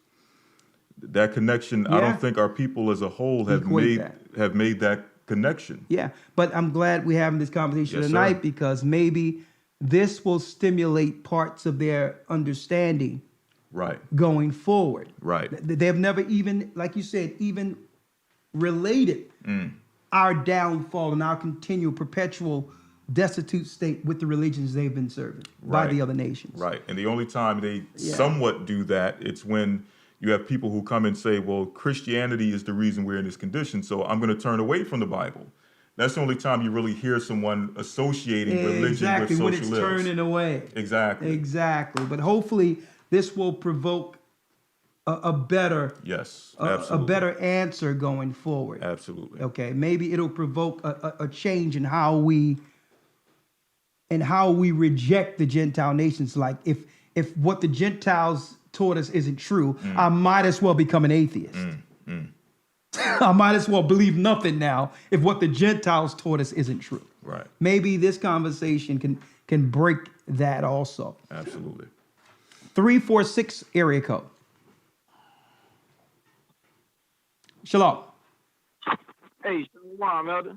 Elder Lawyer, Elder Ricard. Shalom. Hey, how you doing, Shalom. Mike? Shalom. I'm doing all right. Man, I'm so happy that y'all went into that Mormon thing, man. Man, praise the Most High. All of that was in the spirit. Because I started to call you last week about some stuff, but I just said, no, never mind. He ain't harping on it for some reason. And man, you already brought it out. I mean, man, that was man, all praises to the Most High. But not to be long, just wanted to let people know, man. A lot of people sometimes don't realize why y'all have to go into stuff like that, because it tell you in Titus, the first chapter, that there's a lot of unruly and vain talkers and deceivers amongst the circumcision.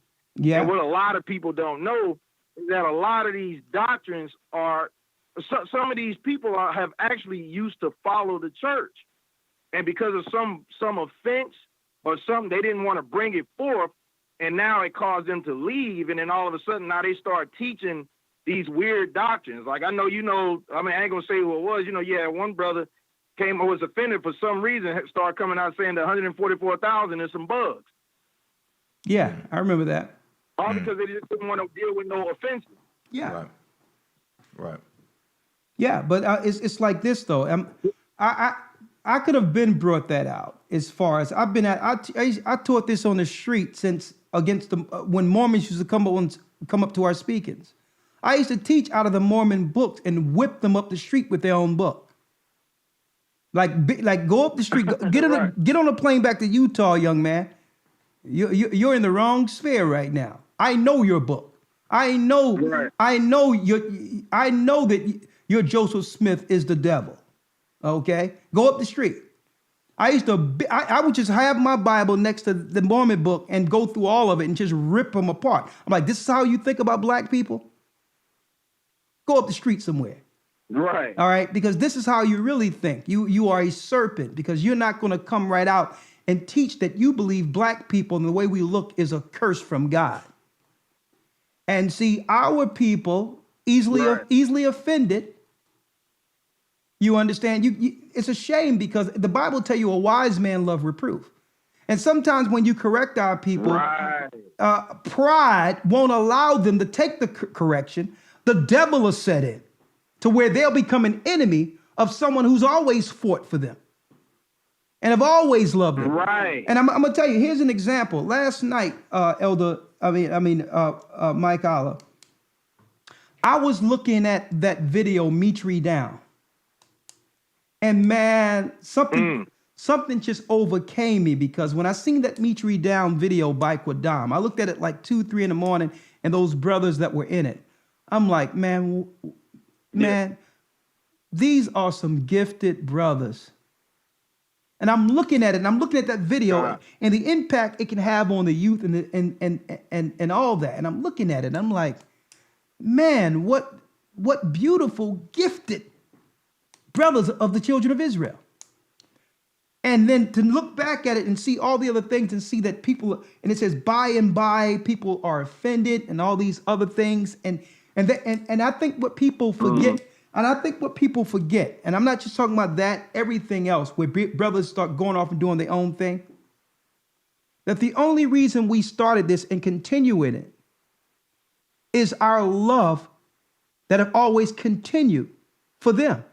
Even if we tried to correct people, it wasn't because we were against them or hated them. We work to bring forth the kingdom and be here as a beacon to encourage brothers and sisters to stay the course. And it's a shame, because so many people have fallen into diverse doctrines to a degree where, and I'm not talking about them, but other people out there, because their pride won't allow them to just come through and learn the simplicity of the gospel. They'd rather go into something outlandish, because why?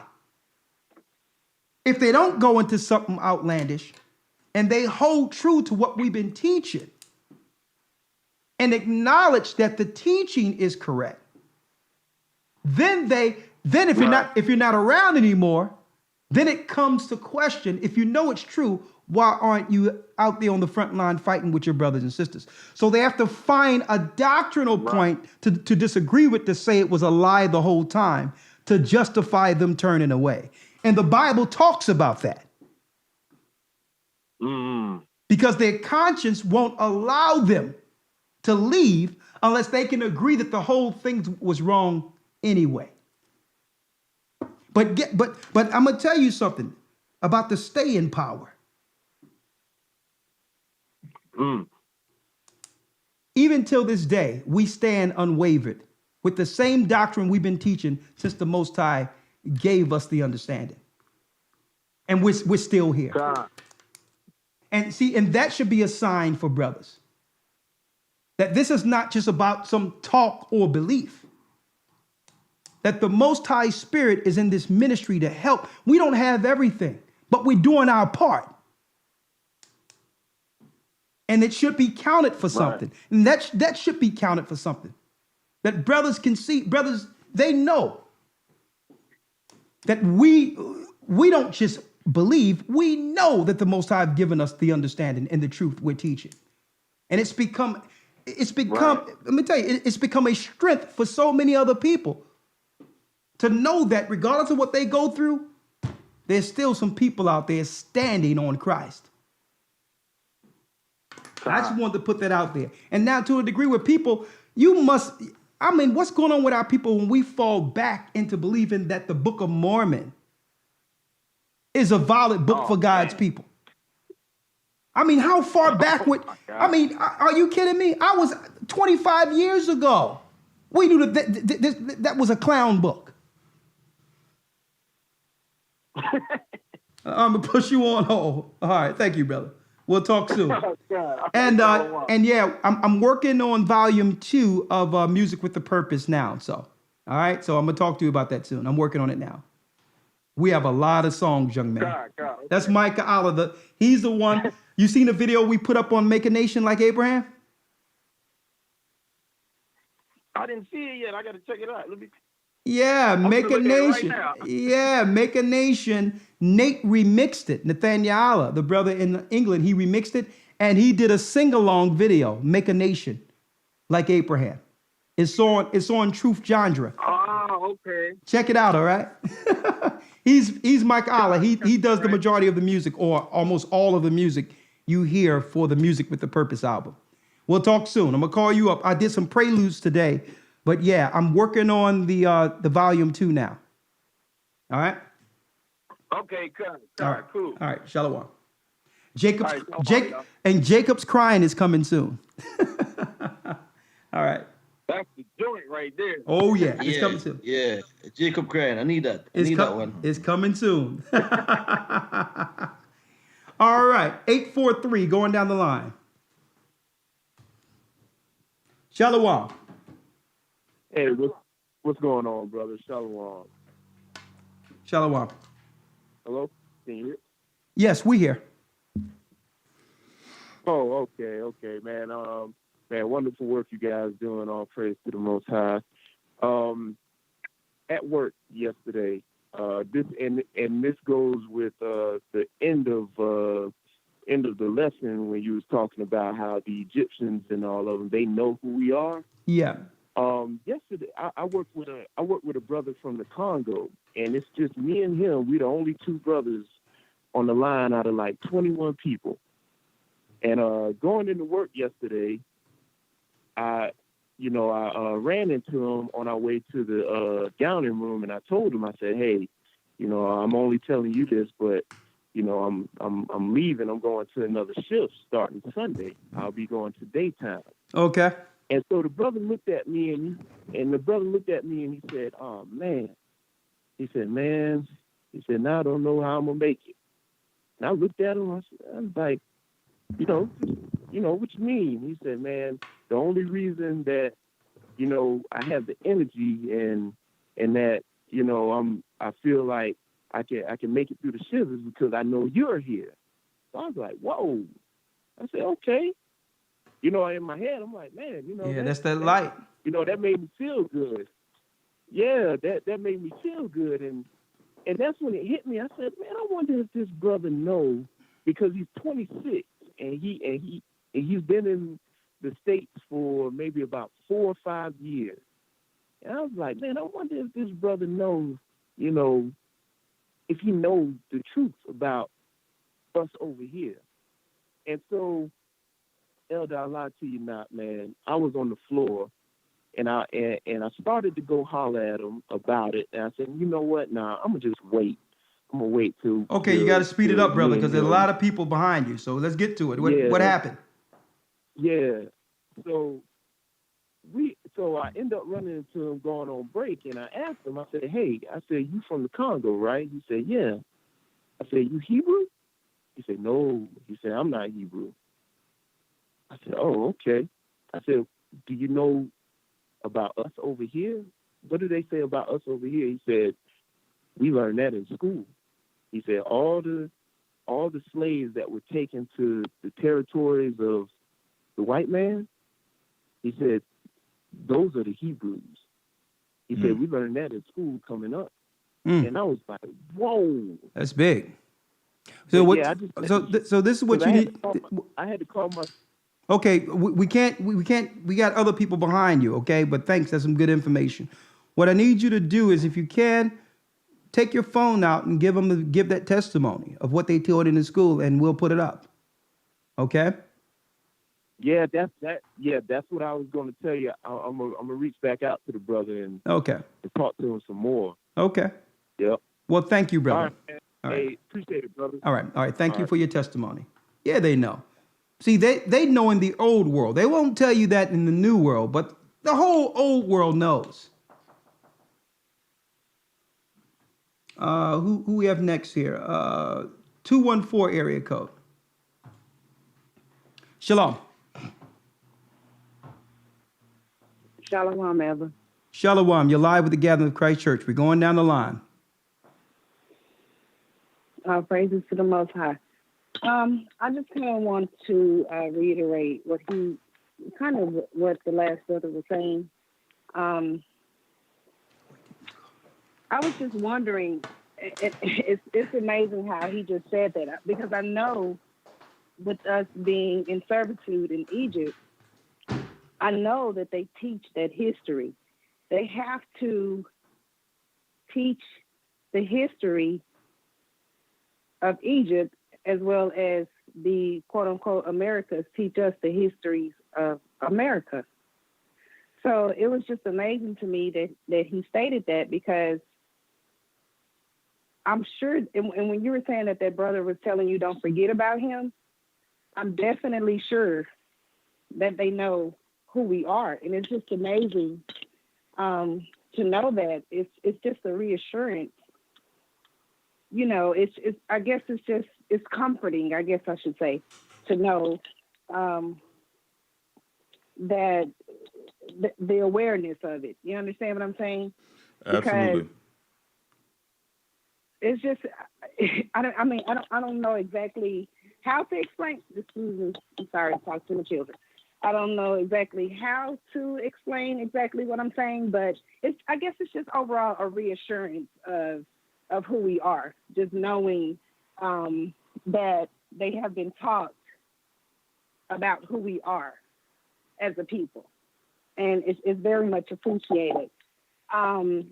Also, I've been, this is my first time on. I've been trying to get on for so long, but my phone does not allow me to call in for some strange reason.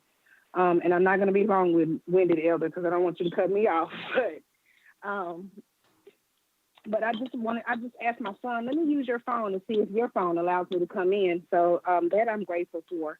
And another point, just a quick point I want to make is I just feel like the love for one another, I am so adamant about loving one another and being genuine with one another, because I heard you state the other day that when people come into the truth, for some reason, we think that, oh, we're in the truth and everybody's genuine and let's just hand our children off and, just do whatever we're doing. But we all should be cautious of that And that's another reason why I feel like we should be very diligent about learning one another and getting to know one another and not being fake with one another. So, so we can come together as a family. Absolutely, so I'm not going to be long-winded, as I said. That's all I needed to say. All right. Thank you, sister. And praise the Most High. I greatly appreciate you guys. All right. Bless you. I'm going to put you back in the Shalom. queue. Shalom. Mm-hmm. And yes, it is confirmation, as the sister was saying. Well, it is good to sometimes receive that confirmation, as the sister was mentioning, as far as when the other nations admit, even though the Most High revealed it, it's sometimes good to receive that confirmation when other nations come forward and state that, well, we knew this the whole time. The only question is, well, if you knew it the whole time, why didn't you tell this to our people when you came and set up your shops and set up your religious temple and set up your mosque, wherever the case may be? But nonetheless, it all comes in due time, and we praise the Most High for the little information that does come out to confirm what we've been teaching for a long time. Moving on to the next call, this is the 562 area code. You're live on Blog Talk. Hey, Shalom, elders. This brother Adam, man, from out here in California. So I just wanted to hit on, out of the time that I've been walking and dealing with this truth and laboring, I found out that a lot of our people, just based on the standpoint of the conversation, no spiritual foundation, they want a God. This is what I've come to find out. They want a God that conforms to them and not the other way around. They don't want to conform to God. And I feel like that a lot of the nations, just understanding that by nature we're very spiritual and we need that to thrive off of, whether we do wickedly or righteously, that they try to present these, why we fall for these other spiritual things or other religions, I should say, is because whatever a person may be dealing with that they don't want to get out of, if they see that within that religious institution, then they kind of lean towards that. You know what I mean? Like the marijuana thing. If you want to deal with that, then they got this for it. Well, you know what? I'm in agreement with that, but let's take it to the next level, because I used to say that, and there is some merit to that, but there's something else that's going on. And I think what can be highlighted as a constructive place to grow from, what can be highlighted here is that our people, not that they're doing a religion just to justify the behavior they're dealing with without correcting themselves. What they notice, I have to put it on hold, not too much noise. What they've noticed here is that the other nations do all these other things, but still are able to be acknowledged as someone spiritual within their religions, or someone that believes God regardless of their faults, because they're able to see the Gentiles who, like the Chinese, were shipping opium and doing all that, but they were still, quote unquote, blessed dealing with their religion, even though they were selling drugs to us and the opioid heroin and all that. So we looked at that and saying, well, there's a place in which we can operate without being perfect and still be accepted by God. And I believe we use those examples of how the Gentiles have benefited dealing with those religions, even in sin, not realizing that we're held to a different standard than we can't do what the Gentiles do and get away with it. And I think that's the piece our people have missed. That they see the Gentiles doing all these other things, but are still religious and benefit. But they're held, but what our people never understood is we're held to a different standard. They can get away with a lot of that because the law wasn't given to them. They're not accountable to the law of the Hebrews. We are. The Most High didn't put the curse of servitude on the nations for disobeying his law. He put it on us. And I think that's the piece our people are missing. Not that they just want a religion that fit with what their beliefs are or some of the sin that they would like to get excused. And I used to say that, coming up, and I started to realize our people usually mimic the examples given to us by the Gentiles. Like when I seen during the drug epidemic, the crack cocaine epidemic, and every drug dealer had a picture of Scarface up. Really, those movies were teaching the hood how to sling rock. It was those movies. And how to set up codes, because they didn't learn those codes within the community. There was nothing taught on how to deal with certain codes in certain instances. And it was the Gentiles. So I believe it's that's the issue more so. We're following the ways of the Gentiles, believing we're held to the same standards in judgment as the Gentiles. That's what other examples, when we get to certain levels in the corporate world, the entertainment world, we look at what the people around are following. They're Buddhists, they're Kabbalists, and now we start to adopt those things, believing that that's what makes us or keeps us successful like the other nations. We equate their religion with their success. Just like when Jay-Z went in and seen Rick Rubin dealing with all these different types of weird Kabbalist religions and all that. And you relate their religion with their success, but it doesn't work for us like that. That's right. We're not Edomites. We're not Ishmaelites. We're held to a different standard. Okay. 917 area code. Shalom. Yes. Good evening. Good evening. Hello. Good evening. Yeah, man. Yes. The lawyer and Rakash, man. I gotta say, you two are, very, very sharp, and like when it comes to interpreting and translating the Bible. I really, respect what you guys are doing. All praises be to the Most High. I had a question. Yeah, I had a question concerning this has nothing to do with the topic, but in Genesis 1:26, where it says, let God. Okay, so the way it seems like God is one God, but where in 1:26 Genesis, it says, let us make man into our. So I'm wondering who is us and who is our. Okay. So I mean, it's plural. How long have you been following our teachings? Well, I'm just asking, how long? I came across you guys maybe about, I'll say about 2 years. I've been checking you guys out. Okay, YouTube. All right. So, when it says, let us make man in our image, because this is the first thing we teach in the academy when it says, that God created the heaven and the earth. But then we go down to the 26th verse. It says, let us make man in our image. Right? So that means that God isn't singular, it's plural. Right? Yeah. So the image of God is what? What's the image of God? So you're saying it's plural. I mean, it sounded like it was a singular God. Okay, so but you're saying it's no, plural. It's not singular, because when you look in the Hebrew, brother, that God is Allahayim. Yum, Y-A-M on an end of a Hebrew word, or Elohim.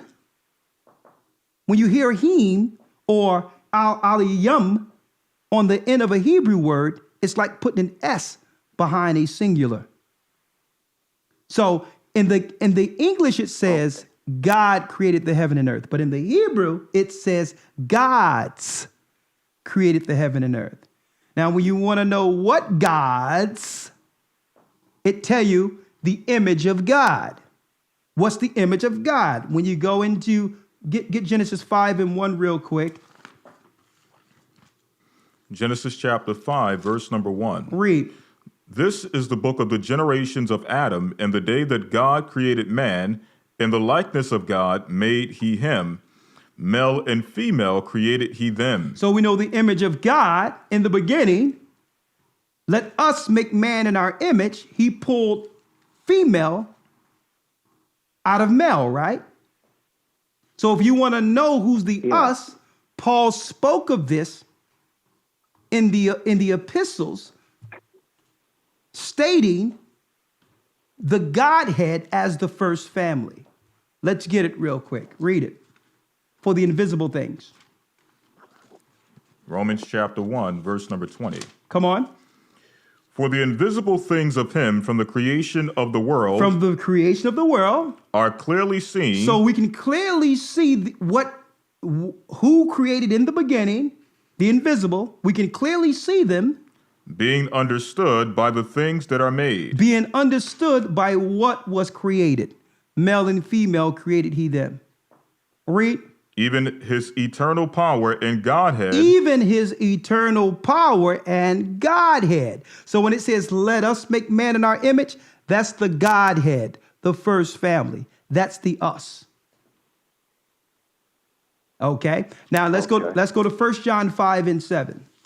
And you notice in that same chapter, subsequent to that, Paul began to reprimand those that are dealing with what you would call today man with man and woman with woman behaviors. He started to reprimand it because it's against the original Godhead of how all things was created, male and female, which was the original Godhead. Now, the problem is in the Christian church who's teaching the Trinity, they believe that the Holy Spirit is a he because it says he in the book of John. But that word in the Greek isn't he or she, it's a kinos, which means that one. So the Romans were following three male deities and turned the Holy Spirit into one with their new philosophy of pagan Christianity. If you want to know the Godhead, the example is what was made. Family, male, female, life. 1 John 5 and 7, read it. 1 John chapter 5, verse 7. Read. For there are three that bear record in heaven. Now, if you bear record, you was there where? In the beginning. Read.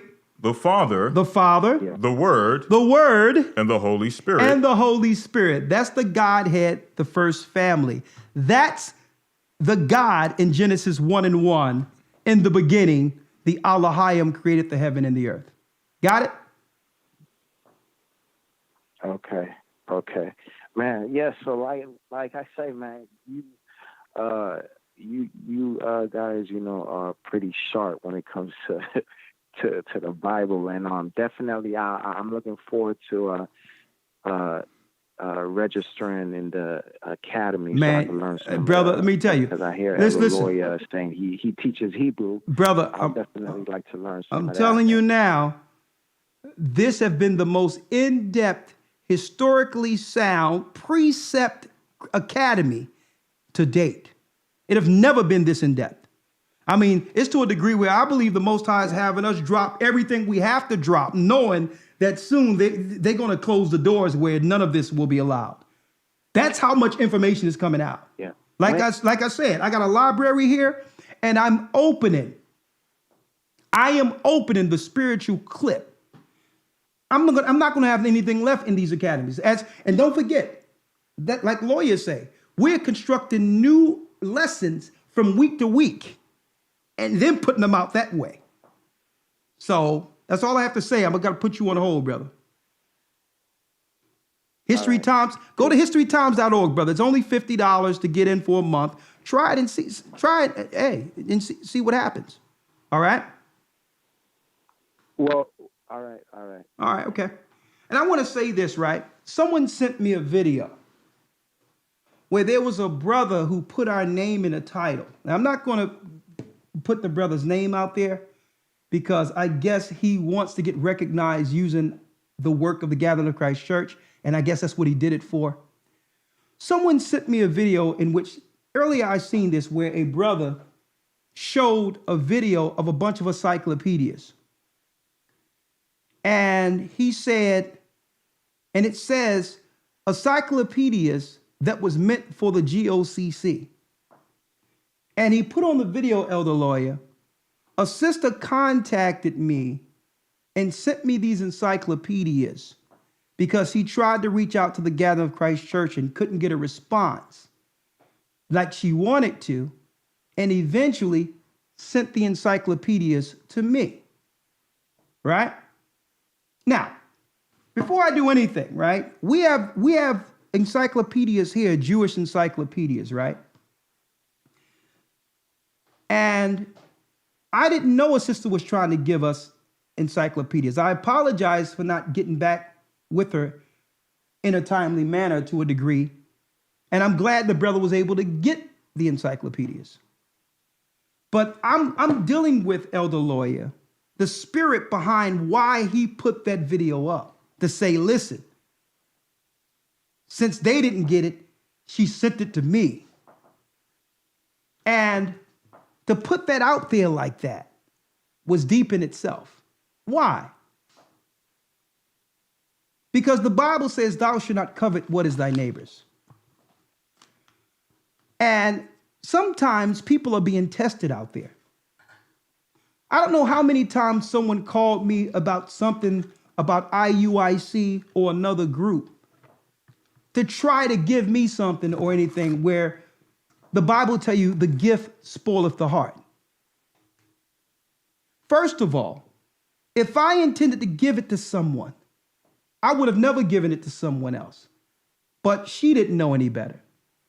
But for him to take it knowing it belonged to someone else and put it up there as a badge of honor was even deeper. If someone called me and say, this is what I have for IUIC, and they sowed some spirit in you to have you send that to them, I would be afraid to accept it. Like, well, why are you talking to me when you know it belongs to that brother? The Most High put it in your heart to help that brother with his ministry, and you're going to give it to me? And see, that's what I'm talking about with codes.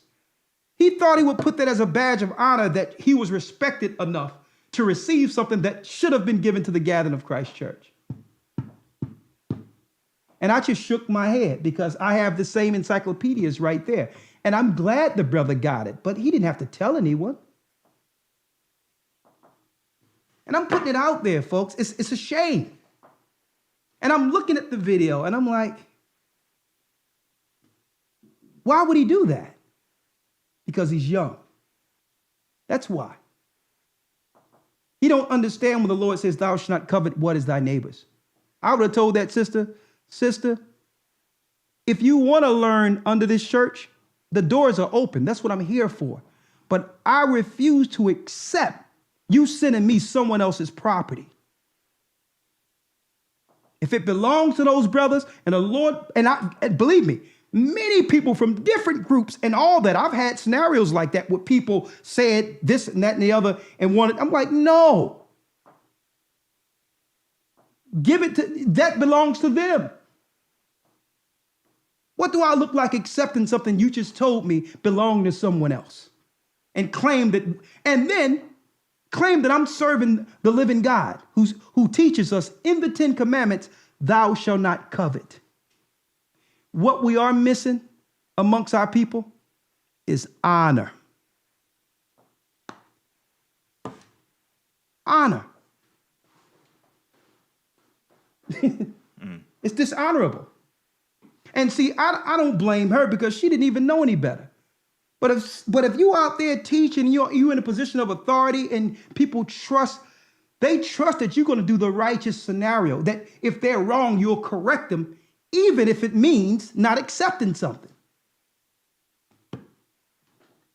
There's no honor. I tell brothers who come in I used to study with this brother, but I found that y'all teach the truth. Listen, you didn't have to tell me about who you studying with. What are you telling me that for? Mm-hmm. So what are you, the verifier? You go along everything and you're the barometer that decides what's the Most High's? What are you telling me about somebody else for? Are you going to come in this work, or are you going to be in the middle, or are you going to, because if you're talking to me about those brothers, it wouldn't be too long before you with another group talking to them about us. Exactly. Dishonorable. If those brothers sowed anything in you, the Most High says, one man planteth, another man watereth, but it's the Most High to give the increase. You don't have to talk bad to get in with me. You can't brown nose me. You can't put down another brother to say, well, I'm with the gathering of Christ Church. That's wrong.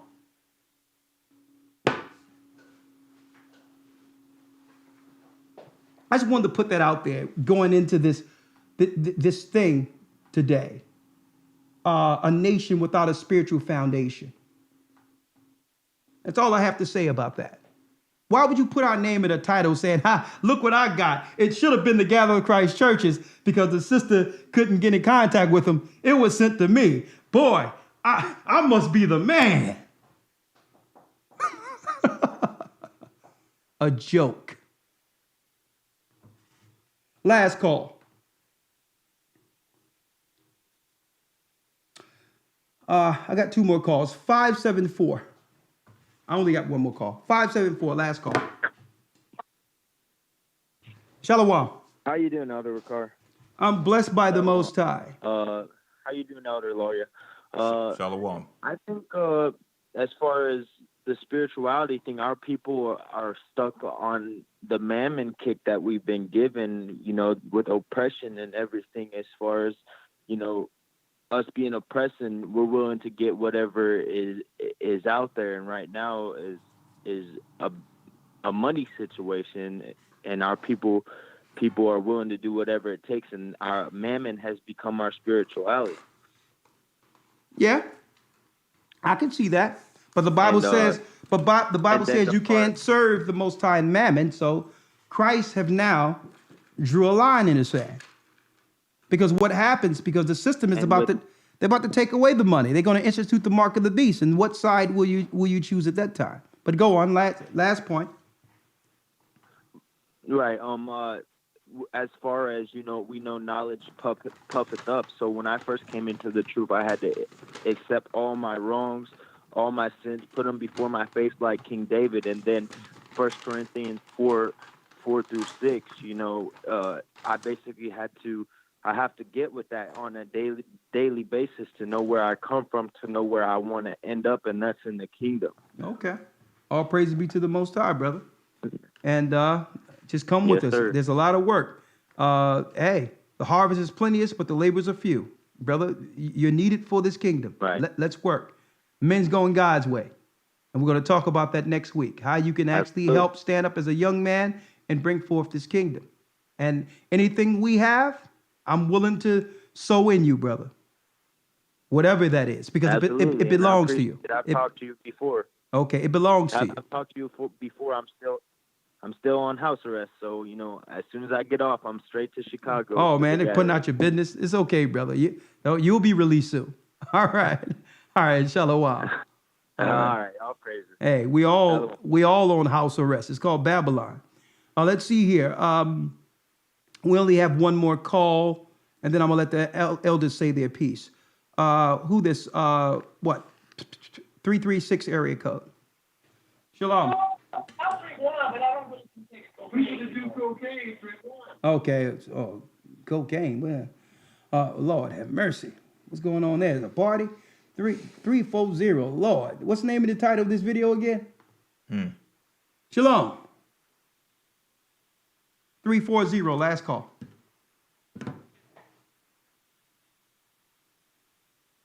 Okay. Well, that's it. Elder Gocc, you have anything else to say?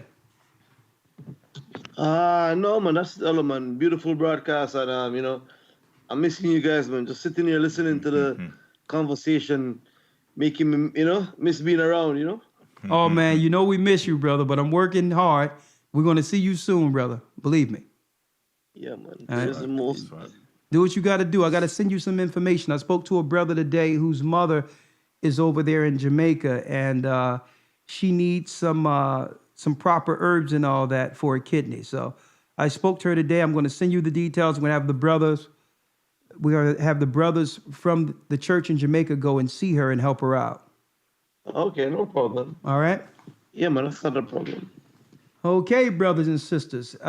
Hebrew and Bible Academy. As you can see, We was able to break that thing down in a couple of seconds, that Hebrew Bible Academy, and you better get in it. There's a lot of information there, and we put a lot of time and study to fill you with the word on a scholarly level. And keep in mind, folks, it's not just teaching the Bible itself in the Hebrew itself. The news and the details and the commentary, it's not just a class. It's an experience, folks. So be a part of this experience. It's nothing like this on the earth when it comes to this Hebrew Bible Academy. And get in, and surely you'll benefit from it. With that, I'm going to say shalom. May the Most High be with you. Stay prayed up. Sin not. We will soon see Zion. Shalom. Thank you, Elder Lawyer. And thank you, all the elders that came in today.